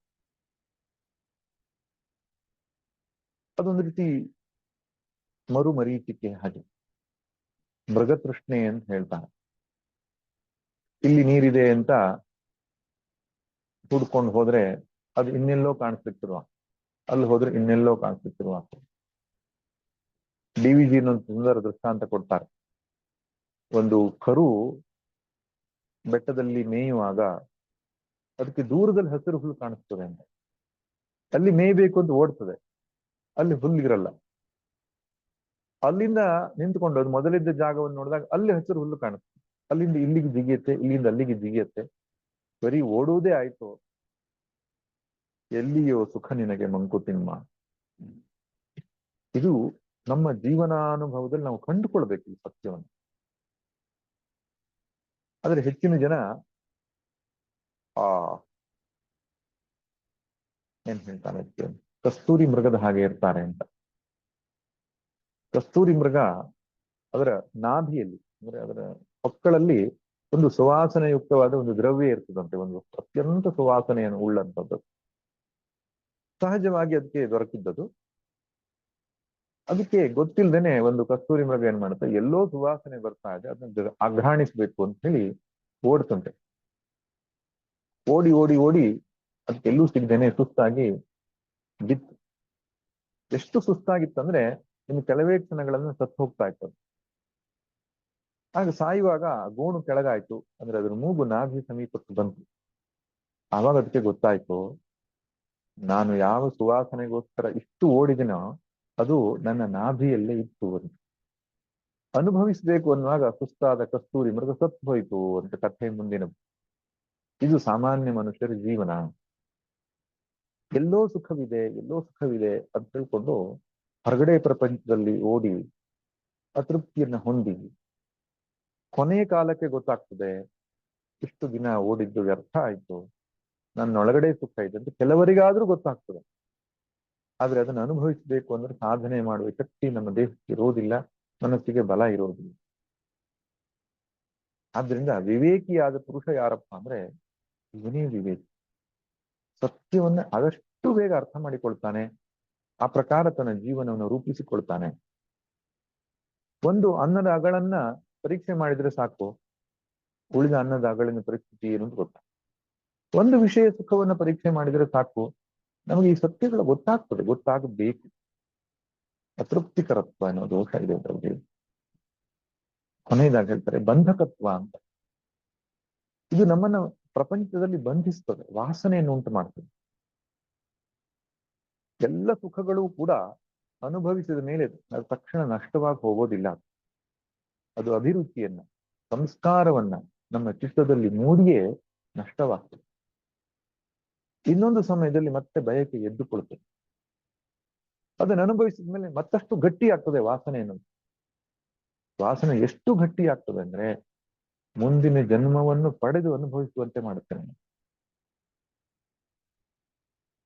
ಇದಕ್ಕೆ ಹೊರತಾಗಿ ಇನ್ನೊಂದನ್ನ ಯೋಚಿಸುವುದಕ್ಕೆ ಆಸ್ಪದವನ್ನೇ ಕೊಡೋದಿಲ್ಲ. ಆದ್ದರಿಂದ ಇದನ್ನು ಸಂಸಾರ ಬಂಧನ ಅಂತ ಹೇಳೋದು. ವಾಸನೆ, ವಾಸನೆಯಿಂದ ಹುಟ್ಟಿದ ಬಯಕೆ, ಬಯಕೆಗಳನ್ನು ಈಡೇರಿಸಿಕೊಳ್ಳುವುದಕ್ಕೆ ಮಾಡುವ ಕರ್ಮ, ಕರ್ಮದಿಂದ ಬಂದಂತಹ ಫಲವನ್ನು ಅನುಭವಿಸುವುದು, ಮತ್ತೆ ವಾಸನೆ ಗಟ್ಟಿ ಮಾಡಿಕೊಳ್ಳೋದು, ಇದೇ ನಮ್ಮ ಜೀವನದ ಕಥೆ ಅಥವಾ ವ್ಯತ್ಯಯ. ಈ ಸತ್ಯ ನಮಗೆ ಗೊತ್ತಾಗುವುದಕ್ಕೆ ಹೆಸರು ವಿವೇಕ ಅಂತ.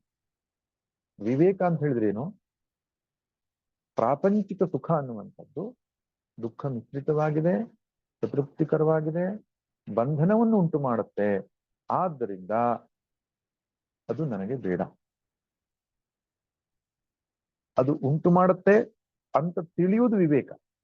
ವಿಷಯ ಸುಖಗಳ ದೋಷವನ್ನ ತಿಳಿಯುವುದು ಮತ್ತು ಆತ್ಮ ಸುಖ ಅಥವಾ ಪರಮಾತ್ಮನ ಸುಖ ಅದು ನಿತ್ಯವಾದದ್ದು, ಶಾಶ್ವತವಾದದ್ದು, ಸತ್ಯವಾದದ್ದು, ಸ್ವತಂತ್ರವಾದದ್ದು, ಅತಿಶಯವಾದದ್ದು, ವಿಕಾರರಹಿತವಾದದ್ದು, ಈ ಪ್ರಕಾರವಾಗಿ ಆತ್ಮನ ಸುಖದ ಮಹತ್ವವನ್ನ ಅರಿತುಕೊಳ್ಳೋದು, ವಿಷಯ ಸುಖದ ದೋಷವನ್ನ ಅರಿತುಕೊಳ್ಳೋದು, ಇದೆರಡನ್ನ ಸ್ಪಷ್ಟವಾಗಿ ವಿಭಾಗ ಮಾಡುವುದಕ್ಕೆ ಹೆಸರು ವಿವೇಕ ಅಂತ.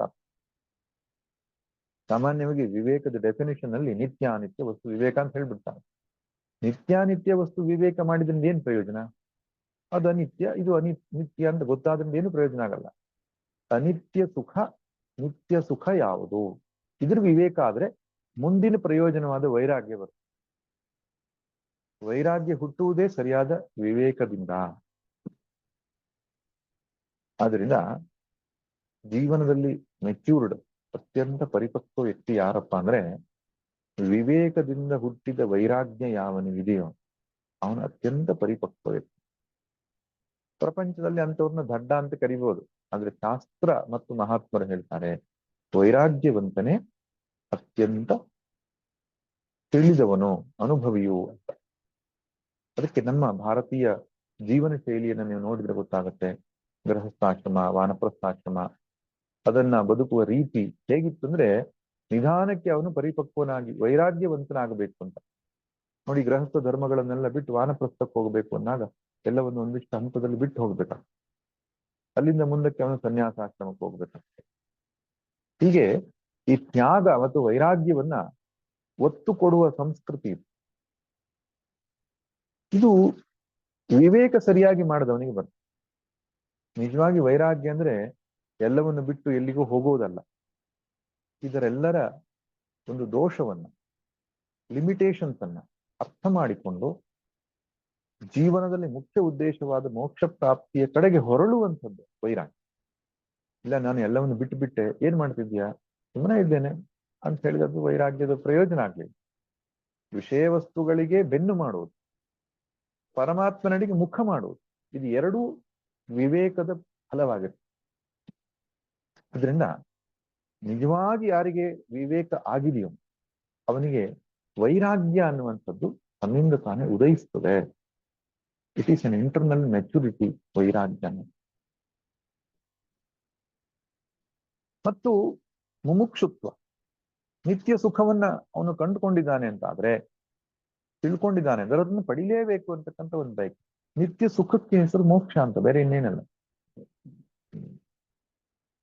ಶಾಶ್ವತವಾದ, ಸ್ವತಂತ್ರವಾದ, ಆಂತರಿಕವಾದ, ಅಪರಿಚ್ಛಿನ್ನವಾದ ಆ ಆನಂದ ಸ್ವರೂಪ ಏನಿದೆ ಅದಕ್ಕೆ ಬ್ರಹ್ಮ, ಅದಕ್ಕೆ ಮೋಕ್ಷ ಅಂತ ಹೇಳೋದು. ಅದನ್ನ ಪಡೆಯುವಂತಹ ಒಂದು ಇಚ್ಛೆ ಉಳ್ಳವನಾಗಬೇಕು. ಯಾರು? ವೇದಾಂತದ ವಿದ್ಯಾರ್ಥಿ. ವೇದಾಂತದ ವಿದ್ಯಾರ್ಥಿ ವಿವೇಕದಿಂದ ಹುಟ್ಟಿದ ವೈರಾಗ್ಯ ಮತ್ತು ಮುಮುಕ್ಷುತ್ವವನ್ನು ಹೊಂದಿರಬೇಕು. ಅದರೊಟ್ಟಿಗೆ ಇನ್ನೊಂದು 6 ಗುಣವನ್ನು ಹೇಳುತ್ತೆ: ಶಮ, ದಮ, ಉಪರತಿ, ತಿತಿಕ್ಷಾ, ಶ್ರದ್ಧಾ, ಸಮಾಧಾನ. ಅದನ್ನ ಸಾಧನ ಸಂಪತ್ತಿ ಅಂತ ಹೇಳ್ತಾರೆ, ಅಥವಾ ಷಟ್ ಸಂಪತ್ತಿ ಅಂತ ಹೇಳ್ತಾನೆ. ಷಟ್ ಅಂದ್ರೆ 6, ಸಂಪತ್ತಿ ಅಂದ್ರೆ ವ್ಯಾಲ್ಯೂ ಅಂತ ಅರ್ಥ, ಮೌಲ್ಯ ಅಂತ ಅರ್ಥ. 6 ಮೌಲ್ಯಗಳನ್ನ ಅವನು ಹೊಂದಿರಬೇಕು. ಅದು ಒಂದು ಮಾನಸಿಕ ಕ್ಷಮತೆ, ಸಾಮರ್ಥ್ಯ. ಏನಪ್ಪಾ ಅಂದ್ರೆ, ಕ್ಷಮ ಅಂದ್ರೆ ಮನಸ್ಸು ಪ್ರಶಾಂತವಾಗಿರ್ಬೇಕು. ಕ್ಷಮ ಅಂದ್ರೆ ಮನಃಪ್ರಶಾಂತತೆ. ಮನಃಪ್ರಶಾಂತತೆ ಯಾವಾಗ ಬರ್ತದೆ? ಮನಸ್ಸಿನಲ್ಲಿ ವಿಷಯ ವಸ್ತುಗಳ ಬಗ್ಗೆ ಆಸಕ್ತಿ ಕಡಿಮೆ ಆಗ್ತಾ ಹೋದ ಹಾಗೆ ಅದರಲ್ಲಿ ಇರ್ತಕ್ಕಂತಹ ಕಾಮ, ಕ್ರೋಧ, ಲೋಭ, ಮೋಹ, ಮದ, ಮತ್ಸರ ಎನ್ನುವಂತಹ ಅರಿಷಡ್ ವರ್ಗಗಳು ಕಡಿಮೆ ಆಗ್ತಾ ಬರ್ತದೆ. ಮನಸ್ಸು ತಿಳಿಯಾಗ್ತದೆ. ಅದಕ್ಕೆ ಶಮ ಅಂತ ಹೇಳ್ತಾರೆ. ಇನ್ನೊಂದು ದಮ, ಇಂದ್ರಿಯಗಳ ಮೇಲೆ ಒಂದು ಹಿಡಿತಾ ಇರೋದು, ಒಂದು ಶಿಸ್ತು ಇರತಕ್ಕಂಥದ್ದು. ನಾವು ಆಡುವ ಮಾತು, ನಾವು ತಿನ್ನುವ ಆಹಾರ, ನಾವು ಹೋಗುವ ಜಾಗ, ನಾವು ಏಳುವ ಸಮಯ, ನಾವು ಮಲಗುವ ಸಮಯ, ಇರೋದೊಂದು ಶಿಸ್ತು ಬರುವಂತಕ್ಕೆ ದಮ ಅಂತ ಹೇಳ್ತಾರೆ. ಈ ಶಿಸ್ತು ಇಲ್ಲದ ಜೀವನದಲ್ಲಿ ಅಧ್ಯಾತ್ಮ ಸಫಲತೆ ಸಾಧ್ಯ ಇಲ್ಲ. ಶಿಸ್ತಿನ ಬದುಕು ಬೇಕಾಗ್ತದೆ. ನೀವು ಯಾವುದೇ ಅಧ್ಯಾತ್ಮ ಸಾಧಕರನ್ನ ಚರಿತ್ರೆಯನ್ನು ತೆಗೆದು ನೋಡಿ, ಅವ್ರು ಎಷ್ಟು ಶಿಸ್ತನ್ನ ಶಿಸ್ತಿನ ಜೀವನವನ್ನು ನಡೆಸ್ತಾ ಇದ್ರು. ಎಲ್ಲ ವಿಷಯದಲ್ಲಿ ಒಂದು ಶಿಸ್ತು ಇರ್ತದೆ. ಅದನ್ನೇ ದಮ ಅಂತ ಕರೆದಿದ್ದಾರೆ. ಇನ್ನೊಂದು ಉಪರತಿ. ಉಪರತಿ ಅಂದ್ರೆ ಸ್ವಧರ್ಮಾನುಷ್ಠಾನ ಅಂತ ಹೇಳ್ತಾರೆ. ತನ್ನ ಕರ್ತವ್ಯವನ್ನು ಅಷ್ಟಕ್ಕೆ ಸೀಮಿತ ಮಾಡಿಕೊಳ್ಳುವಂಥದ್ದು ಜೀವನವನ್ನು. ಈ ಬಹಿರ್ಮುಖವಾದಂತಹ ಪ್ರವೃತ್ತಿ ಇಲ್ಲದಿರುವುದು ಅಂತ, ಅಂತರ್ಮುಖ ಪ್ರವೃತ್ತಿ ಅಂತ ಕರೀಬಹುದು ಉಪರತಿ. ತನ್ನ ಪಾಡಿಗೆ ತಾನು ಸುಖವಾಗಿರುವುದು ಅಂತ ಅರ್ಥ. ಉಪರತಿ. ಉಪ ಅಂದ್ರೆ ಒಳಗೆ ಅಂತ, ಅಥವಾ ಉಪ ಅಂದ್ರೆ ಸಮೀಪ, ತನ್ನೊಳಗೆ. ರತಿ ಅಂದ್ರೆ ರಮಿಸೋದು. ತನ್ನ ಪಾಡಿಗೆ ತಾನು ಸಂತೋಷವಾಗಿರುವುದು ಅಂತ ಅರ್ಥ. ಆ ಒಂದು ಕ್ವಾಲಿಟಿ ಒಬ್ಬ ವೇದಾಂತ ವಿದ್ಯಾರ್ಥಿಗೆ ಬೇಕಾಗ್ತದೆ.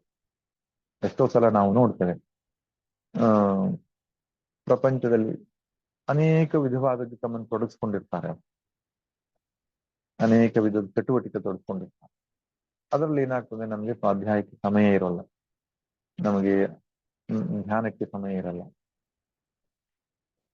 ಆದ್ದರಿಂದ ವೇದಾಂತ ವಿದ್ಯಾರ್ಥಿ ಆದವನು ತನ್ನ ಸಾಧನೆಗೋಸ್ಕರ ಒಂದಿಷ್ಟು ಸಮಯ ಸಿಗಬೇಕು. ಅದಕ್ಕೆ ಆದಷ್ಟು ತನ್ನ ಪಾಡಿಗೆ ತಾನು ಸಂತೋಷ, ಅದನ್ನು ಸ್ವಧರ್ಮಾನುಷ್ಠಾನ ಅಂದ್ರೆ ತನ್ನ ಧರ್ಮವನ್ನ ಏನಿದೆ, ಗೃಹಸ್ಥನಾದವನು ಅಥವಾ ಬೇರೆ ಬೇರೆ ಒಂದು ಪರಿಸ್ಥಿತಿಯಲ್ಲಿರೋನು ಅಷ್ಟಕ್ಕೆ ಸೀಮಿತ ಮಾಡಿಕೊಂಡ್ರೆ ಅವನ ಮನಸ್ಸು ಧ್ಯಾನಕ್ಕೆ ಅವೈಲೇಬಲ್, ಶ್ರವಣಕ್ಕೆ ಅವೈಲೇಬಲ್ ಆಗಿರ್ತದೆ.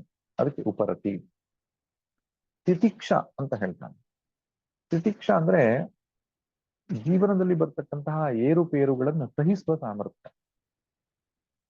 ಶೀತೋಷ್ಣ ಸುಖ ದುಃಖಾದಿ ಸಹಿಷ್ಣುತ್ವಂ ಅಂತ ಹೇಳ್ತಾನೆ ತಿತಿಕ್ಷ. ಬದುಕುವಂದ ಮೇಲೆ ಮಾನ ಅವಮಾನ ಏರುಪೇರು ಬರ್ತಾನೆ ಇರ್ತದೆ. ಅದನ್ನು ಸಹಿಸುವ ಒಂದು ಕ್ಷಮತೆ, ಇಂಟರ್ನಲ್ ಕೆಪಾಸಿಟಿ ಇಲ್ಲದೆ ಇದ್ರೆ ವೇದಾಂತ ಸಾಧನೆ ಸಾಧ್ಯ ಆಗಲ್ಲ. ಯಾರೋ ಏನೋ ಮಾತು ಹೇಳಿದ್ರು, ನಾವು ಅದನ್ನೇ ಒಂದು ವಾರ ಚಿಂತಿಸ್ತಾ ಕೂತ್ಕೊಂಡ್ರೆ ನಮ್ಗೆ ಶ್ರವಣ ಇಲ್ಲಿ ಸಾಧ್ಯ ಆಗ್ತದೆ. ಏನೋ ನಾವು ಇಚ್ಛಿಸ್ತಾ ಇರೋದು ಆಗಲ್ಲ, ಎಲ್ಲೋ ತುಂಬಾ ಸೆಕೆ ಜಾಸ್ತಿ ಆಯ್ತು, ತುಂಬಾ ಚಳಿ ಜಾಸ್ತಿ ಆಯ್ತು, ಅದೇ ರಿಪೇರಿ ಮಾಡೋದ್ರಲ್ಲೇ ಜೀವನ ಕಳೆಯುವುದಾದ್ರೆ ಸಾಧನೆ ಜೀವನ ಸಾಧ್ಯ. ಆದ್ರಿಂದ ವೇದಾಂತ ಹೇಳುತ್ತೆ ಒಂದಿಷ್ಟು ತಿತಿಕ್ಷೆ, ಒಂದಿಷ್ಟು ಸಹನೆ, ಅದನ್ನ ಮಾಡ್ಕೊಳ್ಬೇಕಾಗ್ತದೆ. ಆಮೇಲೆ ಶ್ರದ್ಧೆ ಇನ್ನೊಂದು ಮೌಲ್ಯವನ್ನು ಹೇಳುತ್ತೆ. ಗುರು ವೇದಾಂತ ವಾಕ್ಯ ಅದಕ್ಕೆ ವಿಶ್ವಾಸ. ಗುರುವಾಕ್ಯ ಮತ್ತು ವೇದಾಂತ ವಾಕ್ಯದಲ್ಲಿ ಅಚಲವಾದಂತಹ ನಂಬಿಕೆ ಇರಬೇಕು. ಅದಕ್ಕೆ ಶ್ರದ್ಧೆ ಅಂತ ಹೇಳಿ. ಇದು ಸಂಪೂರ್ಣ ಸತ್ಯವಾಗಿದೆ, ಇದು ಟೈಮ್ ಟೆಸ್ಟೆಡ್ ಪಾತ್, ಇದರಲ್ಲಿ ಯಾವ ದೋಷ ಇಲ್ಲ. ನಾನು ಪ್ರಾಮಾಣಿಕವಾಗಿ ಈ ಮಾರ್ಗವನ್ನು ಕ್ರಮಿಸಿದರೆ ನನಗೆ ಮೋಕ್ಷ ಎನ್ನುವ ಫಲ ನಿಶ್ಚಿತ ಎನ್ನುವ ವಿಷಯದಲ್ಲಿ ಯಾವ ಸಂಶಯವೂ ಇರಬಾರದು. ಒಂದು ಮಾತು ಹೇಳ್ತೇನೆ, ವೇದಾಂತದ ಪ್ರತಿಯೊಂದು ವಾಕ್ಯಗಳು, ಹಾಗೆ ಶಂಕರ ಭಗವತ್ಪಾದರು ಅವರ ಭಾಷ್ಯದಲ್ಲಿ ಹೇಳಿರುವ ಒಂದೊಂದು ವಾಕ್ಯಗಳು ಕೂಡ ನಮಗೆ ಪ್ರಮಾಣ. ಅದು ಒಂದು ಜ್ಞಾನದ ಆಕಾರ, ಅದು ನಮ್ದು. ಎಲ್ಲಷ್ಟೂ ಸಂಶಯಿಸಬಾರದು, ಅದರ ಬಗ್ಗೆ ಅತ್ಯಂತ ಆದರವನ್ನು ಹೊಂದಿರಬೇಕು. ಗುರುವಾಕ್ಯ ಮತ್ತು ಶ್ರುತಿ ವಾಕ್ಯದ ವಿಷಯದಲ್ಲಿ ನಮ್ಮ ಪರಂಪರೆಯಲ್ಲಿ ಶ್ರುತಿ ವಾಕ್ಯ ಗುರುವಾಕ್ಯಕ್ಕೆ ಎಷ್ಟು ಬೆಲೆ ಕೊಟ್ಟಿದ್ದಾರೆ, ಎಷ್ಟು ಮಹತ್ವ ಕೊಟ್ಟಿದ್ದಾರೆ ಅಂದ್ರೆ, ಆ ಶ್ರದ್ಧೆ ಇದ್ರೆ ಮಾತ್ರ ವಾಕ್ಯ ಪ್ರಮಾಣವಾಗಿ ಪ್ರಮೆಯನ್ನ ಹುಟ್ಟಿಸುತ್ತೆ, ನಮ್ಮಲ್ಲಿ ಜ್ಞಾನ ಹುಟ್ಟಿಸುತ್ತೆ. ಇಲ್ಲದಿದ್ರೆ ಉಪನಿಷತ್ ಸುಮ್ಮನೆ ಹೀಗೆ ಒಂದಿಷ್ಟು ಇನ್ಫಾರ್ಮೇಶನ್ಸ್ ಇರ್ಬೋದು, ಯಾರೋ ಪುರ್ತೊತ್ತಿಲ್ದ ಇದ್ದವರು ಕೂತ್ಕೊಂಡಿರೋರು ಬರೆದಿರೋ ಒಂದಿಷ್ಟು ಕಥೆಗಳಿರ್ಬೋದು, ಹೀಗೆ ಭಾವನೆ ಇಟ್ಟುಕೊಂಡು ಶ್ರವಣ ಮಾಡಿದ್ರೆ ಯಾವ ಪ್ರಯೋಜನಕ್ಕೂ ಬರಲ್ಲ. ಅದಕ್ಕೆ ನಮ್ಮೊಬ್ರು ಸ್ವಾಮೀಜಿ ಹೇಳ್ತಾ ಇದ್ರು, ಅವರ ತರಗತಿಗೆ ಬಂದವರು ಯಾರೋ ಮಾಡರ್ನ್ ಸೈನ್ಸ್ ಹೇಗೆ ಹೇಳುತ್ತೆ, ಇದಕ್ಕೆ ಮಾಡರ್ನ್ ಸೈನ್ಸ್ ಪ್ರಕಾರ ಹೇಗೆ ಎಕ್ಸ್ಪ್ಲೇನ್ ಮಾಡ್ತೀರಿ, ಹೌ ಲಾಜಿಕಲಿ ಸೈಂಟಿಫಿಕ್ ಪ್ರೂಫ್ ಕೊಡಿ ಅಂತ ಕೇಳಿದಾಗೆ ಅವರು ಹೇಳಿದ್ರಂತೆ. ನೋಡಿ, ವೇದ ಪ್ರಮಾಣ ಅಂತ ಒಪ್ಪುವ ಸನಾತನ ಧರ್ಮಿ ನಾನು. ವೇದ ಪ್ರಮಾಣವನ್ನ ಒಪ್ಪಿ ನಾನು ಮುಂದಕ್ಕೆ ಹೋಗ್ತೇನೆ, ಅದರಿಂದ ನನಗೆ ಸತ್ಯ ಪ್ರಾಪ್ತಿಯಾಗತ್ತೆ. ಈ ಶ್ರದ್ಧೆಯ ಅಡಿಯಲ್ಲಿ ನನ್ನ ಅಧ್ಯಯನ ಅಧ್ಯಾಪನ ಸಾಗಿದೆ. ನೀವು ವೇದ ಪ್ರಮಾಣವನ್ನು ಒಪ್ಪಿ ತತ್ವವನ್ನು ತಿಳಿಲಿಕ್ಕೆ ಇಚ್ಛಿಸುವುದಾದ್ರೆ ಇಲ್ಲಿ ಜಾಗ ಇದೆ. ಎಲ್ಲದಕ್ಕೂ ನೀವು ಸೈಂಟಿಫಿಕ್ ಪ್ರೂಫ್ ಅಂತ ಕೇಳ್ತಾ ಕೂತ್ಕೊಂಡ್ರೆ ಇದು ಜಾಗ ನಿಮಗಲ್ಲ ಅಂತ ಅನ್ನಿಸ್ತದೆ ಅಂತ ಹೇಳಿದ್ರು. ಸರಿಯಾದ ಮಾತು. ವೇದದ ಬಗ್ಗೆ ಶ್ರದ್ಧೆ ಇರಬೇಕು, ಗುರುವಾಕ್ಯದ ಬಗ್ಗೆ ನಮಗೆ ಶ್ರದ್ಧೆ ಇರಬೇಕು, ಸತ್ಯ ಪ್ರಾಪ್ತಿ ಮಾಡ್ಕೊಳ್ಳಿಕ್ಕಾಗತ್ತೆ. ಶ್ರದ್ಧಾ. ಕೊನೆಯದಾಗಿ ಸಮಾಧಾನ ಅಂದ್ರೆ ಚಿತ್ತ ಏಕಾಗ್ರತೆ. ಯಾವುದೊಂದನ್ನು ಕೂಡ ತೊಡಗಿಸಿಕೊಂಡ್ರೆ ಸಂಪೂರ್ಣ ಅದರಲ್ಲಿ ನಾವು ತಲ್ಲೀನರಾಗತಕ್ಕಂಥ ಸಾಮರ್ಥ್ಯ. ಸಮಾಧಾನ ಅಂದ್ರೆ ಸಮ್ಯಕ್ ಆಧಾನ, ಇಡೋದು ಅಂತ. ಆಧಾನ ಅಂದ್ರೆ ಇಡೋದು. ಚಿತ್ತವನ್ನ ಸಮ್ಯಕ್ ಆಧಾನ, ನಮ್ಮ ಮನಸ್ಸು ಬುದ್ಧಿಯನ್ನ ಚೆನ್ನಾಗಿ ಒಂದು ಕಡೆಗೆ ಇಡೋ ಕೆಪಾಸಿಟಿ. ಶ್ರವಣಕ್ಕೆ ಕೂತ್ಕೊಳ್ತೇವೆ ನಾವು, ಶ್ರವಣ ಮಾತ್ರ ಮಾಡ್ಬೇಕು, ಬೇರೆ ಇನ್ನೇನಿಲ್ಲ. ಏಕಾಗ್ರತೆಯನ್ನು ಕೇಳಿಸ್ಕೋಬೇಕು. ಮನನ ಮಾಡೋ ಸಮಯದಲ್ಲಿ ಕೇವಲ ನಿಧಿಧ್ಯಾಸನ, ಕೇವಲ ನಿಧಿಧ್ಯಾಸನ. ಈ ಒಂದು ಇಂಟರ್ನಲ್ ಸ್ಟ್ರೆಂತ್ ಬರ್ಬೇಕು, ಅದು ಉಪಾಸನೆ ಮಾಡಬೇಕು ಅಂತ ಹೇಳ್ತಾರೆ. ಏಕಾಗ್ರತೆ ಅಥವಾ ಸಮಾಧಾನಕ್ಕೆ ಉಪಾಯ ಯಾವುದು? ಮೆಡಿಟೇಷನ್, ಉಪಾಸನೆ. ಆದ್ರಿಂದ ಕರ್ಮಯೋಗ ಮತ್ತು ಉಪಾಸನೆಯನ್ನು ಮಾಡಿದವನಿಗೆ ಈ ಷಟ್ಕ ಸಂಪತ್ತಿಗಳು ಬಂದಿರ್ತವೆ ಸಹಜವಾಗಿ. ಸಮಧಮ ಉಪರತಿ ತಿತಿಕ್ಷಾ ಶ್ರದ್ಧಾ ಸಮಾಧಾನ. ಈ 4 ಗುಣಗಳನ್ನ ಹೊಂದಿದವನ ಅಧಿಕಾರಿ ಅಂತ ಹೇಳ್ತಾರೆ. ವಿವೇಕ, ವೈರಾಗ್ಯ, ಸಮಾಧಿ, ಷಟ್ಕ ಸಂಪತ್ತಿ, ಮುಮುಕ್ಷುತ್ವಂ ಅಂತ. ಸೊ ಇಲ್ಲಿ ನಚಿಕೇತನು 2 ಗುಣವನ್ನು ಪ್ರಕಟಿಸ್ತಾನೆ, ವೈರಾಗ್ಯ ಮತ್ತು ಮುಮುಕ್ಷುತ್ವ. ಇನ್ನು ಉಳಿದ ಸಂಗತಿಗಳನ್ನ ಹಿಂದಿನ ಭಾಗದಲ್ಲಿ ನೋಡಿದ್ದೇವೆ. ಶ್ರದ್ಧೆ ಇತ್ತು ಅವನಲ್ಲಿ, ಅವನಲ್ಲಿ ಪಿತೃಭಕ್ತಿ ಇತ್ತು, ಮತ್ತೆ ಮನೋನಿಗ್ರಹ ಇತ್ತು, ಇಂದ್ರಿಯ ನಿಗ್ರಹ ಇತ್ತು. ಹೀಗೆ ಸೂಕ್ಷ್ಮವಾಗಿ ಈ ಕಥಾ ಭಾಗದಲ್ಲಿ ನಾವು ನೋಡ್ತಾ ಬಂದಿದ್ದೇವೆ. ಅಂದ್ರೆ ಷಟ್ಕ ಸಂಪತ್ತಿಯನ್ನು ಹಿಂದೆ ನೋಡಿದ್ದೇವೆ. ವಿವೇಕ ವೈರಾಗ್ಯ ಮತ್ತು ಮುಮುಕ್ಷ ನೋಡಿ. ವಿವೇಕ ಅವನ ಮಾಡುವ ಮಾತಿನಲ್ಲೇ ಗೊತ್ತಾಗ್ತದೆ, ಅವನು ಅರಿತು ಹೇಳ್ತಾನೆ. ಈಗ ಮುಂದಿನ ಮಂತ್ರ ನೋಡಿ. ಶೋಭಾವಾಮರ್ತ್ಯಸ್ಯ ಯದಂತಕೈ ತತ್ಸರ್ವೇಂದ್ರಿಯಾಣಾಂ ಜರಯಂತಿ ತೇಜಃ ಅಪಿ ಸರ್ವಂ ಜೀವಿತಮಲ್ಪಮೇವ ತವೈವ ವಾಹ ತವ ನೃತ್ಯ ಗೀತೆ. ಹೇ ಅಂತಕ, ಅಂತಕ ಅಂತ ಹೇಳಿದ್ರೆ ಮೃತ್ಯು ಅಂತ, ಅಂತವನ್ನ ಉಂಟು ಮಾಡ್ತಾನೆ ಅಂತ, ಈ ಶರೀರಕ್ಕೆ ಕೊನೆಯನ್ನ ಉಂಟು ಮಾಡ್ತಾನೆ. ಆದ್ರಿಂದ ಅಂತಕ. ಸದ್ಯದಲ್ಲಿ ಬರ್ತಾರೆ, ಅಂತಕನ ದೂತರಿಗೆ ಕಿಂಚಿತ್ತು ಭಯವಿಲ್ಲ. ಅಂತಕ ಅಂದ್ರೆ ಮೃತ್ಯು. ಭೋಗಾಹ ಶೋಭಾವಾಹ ಅಂತ ಹೇಳ್ತಾನೆ. ನೀನು ಇಷ್ಟು ಹೊತ್ತು ನನಗೇನು ಪ್ರಲೋಭನೆಗಳನ್ನು ಒಡ್ಡಿದೆಯೋ ಅವೆಲ್ಲ ಶೋಭಾವ. ಶೋಭಾವ ಅನ್ನೋ ಶಬ್ದಕ್ಕೆ ಅರ್ಥ ಏನು? ಶೋ ಅಂದ್ರೆ ನಾಳೆ ಅಂತ, ಶ್ವಹ ಅಂದ್ರೆ ನಾಳೆ, ಹ್ಯಹ ಅಂದ್ರೆ ನಿನ್ನೆ ಅಂತ ಸಂಸ್ಕೃತ, ಶ್ವಹ ಅಂದ್ರೆ ನಾಳೆ. ಶ್ವಹ ಭವಿಷ್ಯಂತಿ ನವ ಇತಿ ಸಂದಿಹ್ಯಮಾನ ಏವ. ಶಂಕರರು ಹೇಳ್ತಾರೆ, ಶೋಭಾವ ಅಂದ್ರೆ ನಾಳೆ ಇರ್ತದೆಯೋ ಇಲ್ವೋ ಎನ್ನುವ ಸಂದೇಹಕ್ಕೆ ಒಳಗಾದದ್ದು ಶೋಭಾವಾಹ. ಇಲ್ಲಿ ಶೋಭಾವ ಅಂದ್ರೆ ಯಾವ್ದು ಕರೆದಿದೆ? ಭೋಗ ವಸ್ತುಗಳಿಗೆ ಕರೆದಿದೆ. ಶೋಭಾವ ಅಂದ್ರೆ ಭೋಗ ವಸ್ತುಗಳು ಶೋಭಾವ ಅಂದ್ರೇನು? ಆ ಎಲ್ಲ ಭೋಗ ವಸ್ತುಗಳು ಕೂಡ ಕ್ಷಣಿಕವಾದವುಗಳು ಅಂತ. ಅಂದ್ರೆ ಇವತ್ತಿದ್ದು ನಾಳೆ ಇಲ್ಲದಾಗುವುಗಳು, ನಾಳೆ ಇರ್ತವೋ ಇಲ್ವೋ ಎನ್ನುವುದ್ರ ಬಗ್ಗೆ ಖಚಿತತೆ ಇಲ್ಲ. ಅದ್ರ ಅನಿತ್ಯತ್ವ ಅನ್ನುವಂಥದ್ದು ಸಿದ್ಧವಾಗಿದೆ. ಭೋಗವನ್ನ ಅನುಭವಿಸುವವನು ಇರ್ತಾನೋ ಇಲ್ಲೋ ಅನ್ನೋದು ಸಂದೇಹ, ಭೋಗಗಳು ಇರ್ತವೋ ಇಲ್ಲೋ ಅನ್ನೋ ಸಂದೇಹ, ಭೋಗವನ್ನ ಮಾಡುವ ಸಾಮರ್ಥ್ಯ ಇರ್ತದೆ ಇಲ್ಲೋ ಅನ್ನೋ ಸಂದೇಹವೇ. ಎಲ್ಲವೂ ಸಂದಿಹ್ಯಮಾನವೇ ಅಲ್ವಾ? ನಾವು ಏನು ಒಳ್ಳೆ ರುಚಿಕರವಾದಂತಹ ಆಹಾರವನ್ನು ತಿನ್ಬೇಕು ಅಂತೇಳಿ ಪೇಟೆಯಿಂದ ತಂದಿಟ್ಟುಕೊಳ್ತೇವೆ. ಆವತ್ತೇ ಜ್ವರ ಬಂದ್ಬಿಡ್ತದೆ, ಆರೋಗ್ಯ ಕೆಟ್ಟ, ಅದನ್ನು ಅನುಭವಿಸ್ಲಿಕ್ಕಾಗಲ್ಲ. ತಂದಿರುವ ವಸ್ತುಗಳು ಕೂಡ ಎಷ್ಟು ದಿನ ಹಾಳಾಗಿ ಹೋಗ್ತದೆ. ಆದ್ರಿಂದ ಅನಿತ್ಯವಾಗಿ ಇರುವಂತಹ ಈ ಭೋಗ ವಸ್ತುಗಳನ್ನ ಮರ್ತ್ಯಸ್ಯ ಇಂದ್ರಿಯಾಣಾಂ ತೇಜಂ ಜರಯಂತಿ. ಮನುಷ್ಯನ ಸರ್ವೇಂದ್ರಿಯಾಣ ಏತತ್ ತೇಜ ಜರಯಂತಿ. ಮನುಷ್ಯನ ಎಲ್ಲ ಇಂದ್ರಿಯಗಳ ತೇಜಸ್ಸನ್ನ ಇದು ನಾಶಪಡಿಸ್ತವೆ, ಜೀರ್ಣ ಮಾಡ್ತವೆ. ಜರಯಂತಿ ಅಂದ್ರೆ ಶಿಥಿಲವಾಗ್ತವೆ, ನಾಶವಾಗ್ತವೆ, ಜೀರ್ಣವಾಗ್ತವೆ ಅಂತ ಅರ್ಥ. ಇಲ್ಲಿ ಶಂಕರ ಭಗವತ್ಪಾದರು ಸ್ಪಷ್ಟವಾಗಿ ಬರೀತಾರೆ ಈ ಮಾತಿಗೆ ಏನ್ ಅರ್ಥ ಅಂತ. ಅನರ್ಥಾಯ ಏವ ಏತೆ, ಇವೆಲ್ಲವೂ ಅನರ್ಥವನ್ನು ಉಂಟು ಮಾಡ್ತವೆ. ಯಾವುದು? ಭೋಗ ವಸ್ತುಗಳು. ಯಾವ್ಯಾವ ಅನರ್ಥ? ಧರ್ಮ, ವೀರ್ಯ, ಪ್ರಜ್ಞಾ, ತೇಜೋ, ಯಶಃ ಪ್ರವೃತ್ತಿನಾಂ ಕ್ಷಪಯಿತೃತ್ವಾತು. ತೇಜಸ್ಸು ಕ್ಷಯಿಸ್ತದೆ ಎನ್ನುವ ಮಾತಿಗೆ ಅರ್ಥ ಏನೇನು? ನಮ್ಮ ಧರ್ಮ, ವೀರ್ಯ, ಪ್ರಜ್ಞೆ, ತೇಜಸ್ಸು, ಯಶಸ್ಸು, ಈ 5 ಸಂಗತಿಗಳು ನಾಶ ಆಗ್ತವೆ ಭೋಗದಿಂದ. ಭೋಗ ಮಾಡುವುದರಿಂದ ಪುಣ್ಯ ನಾಶ ಆಗ್ತದೆ.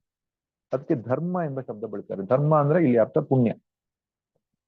ತಪಸ್ಸಿನಿಂದ ಪುಣ್ಯ ವೃದ್ಧಿ ಆಗ್ತದೆ. ಆದ್ರೆ ತಪಸ್ಸು ಎಂಬ ಶಬ್ದಕ್ಕೆ ಅರ್ಥ ಏನು? ಇಂದ್ರಿಯ ಭೋಗವನ್ನ ನಿಯಮನ ಮಾಡಿಕೊಂಡು ಭಗವಂತನಲ್ಲಿ ಏಕಾಗ್ರ ಮಾಡುವುದು ತಪಸ್ಸು ಅಂತ ಹೇಳ್ತಾರೆ ಅಲ್ವಾ? ಏಕಾದಶಿ ದಿನ ಮಾಡುವುದು ತಪಸ್ಸು. ನಮ್ಮ 11 ಇಂದ್ರಿಯಗಳನ್ನ ತಡೆ ಹಾಕಿ ಅದಕ್ಕೆ ಭೋಗವನ್ನು ಕೊಡದೆ ಮನಸ್ಸಿನಲ್ಲಿ ಭಗವಂತನನ್ನು ಚಿಂತಿಸೋದು. 10 ಇಂದ್ರಿಯಗಳು ಮತ್ತು ಮನಸ್ಸು ಸೇರಿ 11. ಆದ್ದರಿಂದ ಅದು ಆ ಪ್ರಕಾರ ತಪಸ್ಸಿನಿಂದ ಪಾಪ ಕ್ಷಯವಾಗಿ ಪುಣ್ಯ ವೃದ್ಧಿ ಆಗ್ತದೆ, ಭೋಗದಿಂದ ಪುಣ್ಯ ಕ್ಷಯವಾಗಿ ಪಾಪ ವೃದ್ಧಿ ಆಗ್ತದೆ. ಅದು ಅಧಾರ್ಮಿಕವಾದ ಭೋಗವಾದ್ರೆ ಪಾಪ ವೃದ್ಧಿ ಆಗ್ತದೆ, ಧಾರ್ಮಿಕವಾದ ಭೋಗವಾಗಿದ್ರೆ ಪುಣ್ಯಕ್ಷಯ ಅಂತೂ ಖಂಡಿತ ಆಗ್ತದೆ. ಅದನ್ನೇ ಇಲ್ಲಿ ಧರ್ಮ ಕ್ಷಪಯಿತೃತ್ವ ಮೊದಲನೇದು. ಎರಡನೇದು ವೀರ್ಯ ಕ್ಷಪಯಿತೃತ್ವ. ವೀರ್ಯ ಅಂದ್ರೆ ಬಲ ಅಂತ, ಸ್ಟ್ರೆಂತ್, ಫಿಸಿಕಲ್ ಸ್ಟ್ರೆಂತ್. ಈ ಶಾರೀರಿಕವಾದಂತಹ ಬಲ ಅನ್ನುವಂಥದ್ದು, ಶಕ್ತಿ ಅನ್ನುವಂಥದ್ದು, ಪ್ರಾಣ ಅನ್ನುವಂಥದ್ದು ಕ್ಷೀಣ ಆಗ್ತದೆ. ಅತಿಯಾದ ಭೋಗಿಯಾದಂತಹ ವ್ಯಕ್ತಿಗೆ ಪ್ರಾಣ ಶಕ್ತಿ ಕ್ಷೀಣ ಆಗ್ತದೆ, ದುರ್ಬಲನಾಗ್ತಾ ಹೋಗ್ತಾನೆ ಅವನು. ಆದ್ರಿಂದ ಶಾಸ್ತ್ರ ಭೋಗಕ್ಕೆ ಒಂದು ಚೌಕಟ್ಟನ್ನ ಹಾಕಿದ್ದೇ ಅದು. ಭೋಗ ಅನ್ನುವಂಥದ್ದು ಮತ್ತೆ ಮತ್ತೆ ಅದನ್ನು ಅನುಭವಿಸುವ ಹಾಗೆ ಆಕರ್ಷಿಸಿದ್ರೆ ಆ ವ್ಯಕ್ತಿತ್ವವೇ ನಾಶವಾಗಿ ಹೋಗ್ತದೆ ಅನ್ನೋ ಕಾರಣಕ್ಕೆ ಅದಕ್ಕೊಂದು ಲಿಮಿಟೇಷನ್ ಅನ್ನ ಹಾಕಿದ್ದಾರೆ, ನಿಯಮವನ್ನು ಹಾಕಿದ್ದಾರೆ.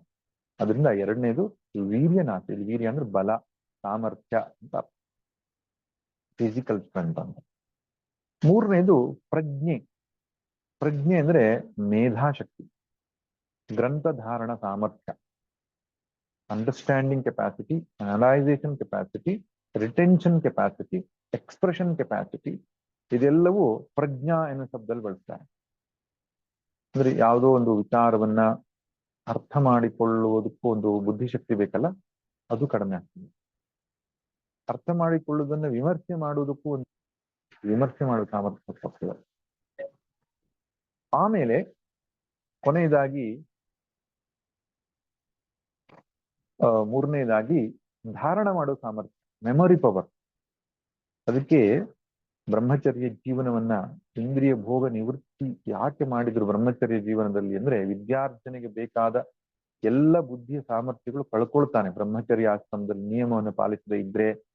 ಅದಕ್ಕೆ ಬ್ರಹ್ಮಚರ್ಯ ಆಶ್ರಮದ ನಿಯಮಗಳನ್ನ ಶಾಸ್ತ್ರ ಹಾಕಿದೆ ಗುರುಕುಲ ಪದ್ಧತಿಯಲ್ಲಿ. ಯಾಕಂದ್ರೆ ಮೇಧಾಶಕ್ತಿ ಬೆಳೆಯುವುದೇ, ವೃದ್ಧಿ ಆಗೋದೇ ಅದರಿಂದ. ಮೇಧಾ ನಾಡಿ ಎನ್ನುವಂಥದ್ದು ಒಂದು ಬರ್ತದಂತೆ. ಮೇಧಾ ಸೂಕ್ತಾದಿಗಳನ್ನ ಅವ್ರು ಹೇಳ್ತಾರೆ, ಅಗ್ನಿಯನ್ನ ಪರಿಚರ್ಯೆ ಮಾಡ್ತಾರೆ. ಇದೆಲ್ಲವೂ ಕೂಡ ಪ್ರಜ್ಞೆಯನ್ನ ಬೆಳೆಸುವುದಕ್ಕೋಸ್ಕರವಾಗಿ. ಭೋಗವನ್ನ ಸರ್ವಥಾ ನಿವೃತ್ತಿಯನ್ನು ಮಾಡ್ತಿದ್ರು ಬ್ರಹ್ಮಚರ್ಯ ಆಶ್ರಮದಲ್ಲಿ. ಸಮಾವರ್ತನೆ ಮಾಡ್ಕೊಳ್ಳುವಾಗಲೇ ಅವನು ಏನು ಗಡ್ಡ ತೆಗಿಬೇಕು, ಉಗುರು ತೆಗಿಬೇಕು, ಹೊಸ ಬಟ್ಟೆ ಹಾಕ್ಬೇಕು, ಮೈಗೆ ಎಣ್ಣೆ ಹಚ್ಚಬೇಕು. ಅಲ್ಲಿ ತನಕ ಅವನು ಹೊರಟೊಟ್ಟಾಗಿಯೇ ಇರಬೇಕು ಅಂತ. ಭೋಗಕ್ಕೆ ಆಸ್ಪದವೇ ಇರ್ತಿಲ್ಲ ಬ್ರಹ್ಮಚರ್ಯ ಜೀವನ, ಗುರುಕುಲ ಜೀವನದಲ್ಲಿ. ಯಾಕಂದ್ರೆ ಅದು ಬುದ್ಧಿ ನಾಶ ಮಾಡ್ತದೆ ಅನ್ನೋ ಕಾರಣ. ಇವತ್ತಿನ ಕಾಲದಲ್ಲಿ ಅದಕ್ಕೆ ಯಾವ ಸಂಬಂಧವನ್ನು ಕಲ್ಪಿಸ್ತಾ ಇಲ್ಲ. ಹಾಗೆ ಅಧ್ಯಯನ ಮಾಡುವ ಸಾಮರ್ಥ್ಯ, ವಿಚಾರ ಮಾಡುವ ಸಾಮರ್ಥ್ಯ, ಆಮೇಲೆ ಗ್ರಹಣ, ವಿವೇಚನ, ಧಾರಣ ಮತ್ತು ಅಭಿವ್ಯಕ್ತಿ ಮಾಡುವ ಸಾಮರ್ಥ್ಯ, ಈ 4 ಕಳೆದುಕೊಳ್ಳೋದ್ರಿಂದ ಪ್ರಜ್ಞಾ ಹಾನಿ ಆಗ್ತದೆ, ತೇಜಸ್ಸಿನ ಹಾನಿ ಆಗ್ತದೆ. ತೇಜಸ್ಸು ಎನ್ನುವ ಶಬ್ದಕ್ಕೆ ಶರೀರದಲ್ಲಿ ಒಂದು ಹೊಳಪು, ಅದನ್ನ ತೇಜಸ್ಸು ಅಂತ ಕರೀತಾರೆ. ಮೈಯ ಕಾಂತಿ ಎಂಬುದಾಗಿ ಹೇಳ್ತಾರೆ. ಓಜಸ್ಸು ಮತ್ತು ತೇಜಸ್ಸು 2 ಶಬ್ದ ನಮ್ಮಲ್ಲಿ ಬಳಕೆ ಇದೆ. ಓಜಸ್ಸು ಅಂದ್ರೆ ಬುದ್ಧಿಯ ಸಾಮರ್ಥ್ಯಕ್ಕೆ ಓಜಸ್ಸು ಅಂತ ಹೇಳ್ತಾರೆ. ಮುಖದಲ್ಲಿ ಮತ್ತು ಶರೀರದಲ್ಲಿ ಕಾಣುವ ಕಾಂತಿಗೆ ತೇಜಸ್ಸು ಎಂಬುದಾಗಿ ಹೇಳ್ತಾರೆ. ಅದು ಕೂಡ ನಾಶವಾಗ್ತದೆ. ಆಮೇಲೆ ಯಶಸ್ಸು, ಕೀರ್ತಿ, ಅದು ಕೂಡ ಭೋಗದಿಂದ ನಾಶ ಆಗ್ತದೆ. ಒಟ್ಟಿನಲ್ಲಿ ಈ ರೀತಿಯಾಗಿ ಇಂದ್ರಿಯಾಣಾಂ ತೇಜ ಜರಯಂತಿ, ಯಾವುದು ಭೋಗಗಳು. ನೋಡಿ, ಇಷ್ಟನ್ನ ನಚಿಕೇತ ಹೇಳ್ತಿದ್ದಾನೆ ಅಂದ್ರೆ ವಿವೇಕ ಸರಿಯಾಗಿದೆ ಒಂದು ಅಂತ ಅರ್ಥ ಇದೆ. ವಿವೇಕ ಸ್ಪಷ್ಟವಾಗಿದೆ, ಅದರಿಂದ ಹುಟ್ಟಿದಂತಹ ವೈರಾಗ್ಯ ಅವನದ್ದು. ಸುಮ್ಮನೆ ಯಾರೋ ಹೇಳ್ತಿದ್ದಾರೆ ಬ್ರಹ್ಮಜ್ಞಾನ ಶ್ರೇಷ್ಠ, ಅದು ಪಡ್ಕೊಳ್ಬೇಕು, ಅದಲ್ಲ. ಅದು ಸರಿಯಾಗಿ ವಿಚಾರ ಮಾಡಿದ್ದಾನೆ. ಅತ್ಯಂತ ಪ್ರಜ್ಞಾವಂತನಾದ ಬಾಲಕ ಅವನು, ಸಾಧನ ಚತುಷ್ಟಯ ಸಂಪತ್ತಿ ಉಳ್ಳವನವನು. ಆಮೇಲೆ ಹೇಳ್ತಾನೆ ಅಪಿ ಸರ್ವಂ ಜೀವಿತಂ ಅಲ್ಪಮೇವ, ಸರ್ವಂ ಅಪಿ ಜೀವಿತಂ ಅಲ್ಪಮೇವ. ಹೇ ಯಮಧರ್ಮರಾಜ, ಚಿರಜೀವಿಕಾಂಚ ಪುರಣೀಶ್ವ ಅಂತ ಹೇಳಿದೆಯಲ್ಲ, ಚಿರಜೀವತ್ವವನ್ನು ಕೇಳಕು ಅಂತ. ಜಗತ್ನಲ್ಲಿ ಎಷ್ಟೇ ದೀರ್ಘಕಾಲ ಬದುಕಿದ್ರು ಅದು ಅಲ್ಪವೇ ಅಂತ. ಪರಬ್ರಹ್ಮನ ದೃಷ್ಟಿಯಿಂದ, ಅನಂತ ಕಾಲನಾದಂತಹ ಪರಬ್ರಹ್ಮನ ದೃಷ್ಟಿಯಿಂದ ಬ್ರಹ್ಮಲೋಕ ಪರ್ಯಂತವೂ ಕೂಡ ಸರ್ವಂ ಯದ್ ಬ್ರಹ್ಮಣೋಪಿ ಜೀವಿತಂ ಆಯುಹು ಅಲ್ಪಮೇವ. ಕಿಮುತ ಅಸ್ಮದಾದಿ ದೀರ್ಘಜೀವಿಕ ಶಂಕರ ಭಾಷ್ಯದಲ್ಲಿ ಬರೀತಾರೆ. ಚತುರ್ಮುಖ ಬ್ರಹ್ಮನ ಜೀವನವೂ ಕೂಡ ಒಂದು ಕಾಲಘಟ್ಟಕ್ಕೆ ಸೀಮಿತವಾಗಿರೋದ್ರಿಂದ ಅದೂ ಕೂಡ ಸಣ್ಣದೇ. ಆಯು ಅಲ್ಪಮೇವ. ನಮ್ಮದೇನು ಕಿಮುತ ಅಸ್ಮದಾದಿ ದೀರ್ಘಜೀವಿಕ. ನಾವೊಂದು 100 ವರ್ಷ, 1000 ವರ್ಷ, 10,000 ವರ್ಷ, ಅದು ಯಾವ ಲೆಕ್ಕ. ಒಂದು ಕ್ರಿಮಿ, ಬಹಳ ಆಶ್ಚರ್ಯ ಏನಂದ್ರೆ, ಒಂದು ಕ್ರಿಮಿ ಇವತ್ತು ಹುಟ್ಟಿ ನಾಳೆ ಸಾಯ್ತದೆ. ಕೀಟ ಕ್ರಿಮಿ. ನಮಗೇನ್ ಅನಿಸ್ತದೆ ಅಂದ್ರೆ, ಎಷ್ಟು ಕ್ಷಣಿಕ ಜೀವನ ಅದು, ಇವತ್ತು ಹುಟ್ಟು ಸುತ್ತೋಯ್ತು, ನಾವು 100 ವರ್ಷ ಮಾಡ್ತೇವೆ. ಆದರೆ ದೇವತೆಗಳ ದೃಷ್ಟಿಯಲ್ಲಿ ನೋಡಿದ್ರೆ, ದೇವತೆಗಳ 1 ವರ್ಷ ನಮಗೆ ನಮ್ಮ 1 ವರ್ಷ ಅವರಿಗೆ 1 ದಿನ. ಹಾಗೆ ದೇವತಾ ದೃಷ್ಟಿಯಿಂದ ನೋಡಿದಾಗ ನಾವೊಂದು ಕ್ರಿಮಿಗಳೇ ಹಾಗೆ ಅಂತ. ಇವತ್ತು ಹುಟ್ಟದ ನಾಳೆ ಸತ್ತ ಅಂತ ಆ ಲೆಕ್ಕ. ಹಾಗೆ ಯೋಚನೆ ಮಾಡ್ತಾ ಹೋದ್ರೆ ಆ ಪರಬ್ರಹ್ಮನ ದೃಷ್ಟಿಯಿಂದ ನೋಡಿದಾಗ ಎಲ್ಲ ಕ್ರಿಮಿಗಳೇ, ಇವತ್ತು ಹುಟ್ಟಿ ನಾಳೆ ಸಾಯುವವರು. ಆದ್ರಿಂದ ಅಪಿ ಸರ್ವಂ ಜೀವಿತಂ ಅಲ್ಪಮೇ. ದೀರ್ಘ ಜೀವನ ಅನ್ನುವಂಥದ್ದು ಬರೀ ಅಲ್ಪವೇ ಅದು. ತವೈವ ವಾಹ ಸ್ತವ ನೃತ್ಯ ಗೀತೆ, ಇದು ತುಂಬಾ ಚೆನ್ನಾಗಿದೆ. ವಾಹಾಹ ಅಂದ್ರೆ ವಾಹನಗಳು, ನೃತ್ಯ ಗೀತೆ ಅಂದ್ರೆ ಡಾನ್ಸ್ ಅಂಡ್ ಮ್ಯೂಸಿಕ್. ನೃತ್ಯ ಅಂದ್ರೆ ಡಾನ್ಸ್, ಗೀತೆ ಅಂದ್ರೆ ಮ್ಯೂಸಿಕ್. ನೃತ್ಯ ಗೀತೆ ವಾಹನ, ನೃತ್ಯ ಗೀತೆ ಅಪ್ಸರಸ. ಏನು ನೀನು ಕೊಡ್ತೇನೆ ಅಂತ ಹೇಳಿದ್ಯಲ್ಲ, ನಿನ್ ಲೋಕದಿಂದ ಕಳಿಸ್ಕೊಡ್ತೇನೆ ಅಂತ ಹೇಳಿದ್ಯಲ್ಲ, ತವೈವ, ನಿನಗೇ ಇರ್ಲಿ ಅದು ಮಿನೇಟ್, ನಂಗೆ ಬೇಡ. ಎಷ್ಟು ಅದ್ಭುತವಾಗಿದೆ. ಆದ್ರಿಂದ ಯಾವುದನ್ನು ನಾನು ಬಯಸೋದಿಲ್ಲ, ನನಗೆ ಬ್ರಹ್ಮಜ್ಞಾನವೇ ಬೇಕು ಎನ್ನುವುದು ನಚಿಕೇತನ ಬಯಕೆ. ಅದನ್ನ ಮುಂದಿನ ಮಂತ್ರದಲ್ಲಿ ಸ್ಪಷ್ಟಪಡಿಸ್ತಾನೆ. ಮುಂದಿನ ತರಗತಿಯಲ್ಲಿ ನೋಡೋಣ. ಸರ್ವೇ ಭವಂತು ಸುಖಿನಃ, ಸರ್ವೇ ಸಂತು ನಿರಾಮಯಾಃ, ಸರ್ವೇ ಭದ್ರಾಣಿ ಪಶ್ಯಂತು, ಮಾ ಕಶ್ಚಿತ್ ದುಃಖವಾಗ್ ಭವೇತ್. ಓಂ ಶಾಂತಿ ಶಾಂತಿ ಶಾಂತಿ. ನಾರಾಯಣ ನಾರಾಯಣ ನಾರಾಯಣ.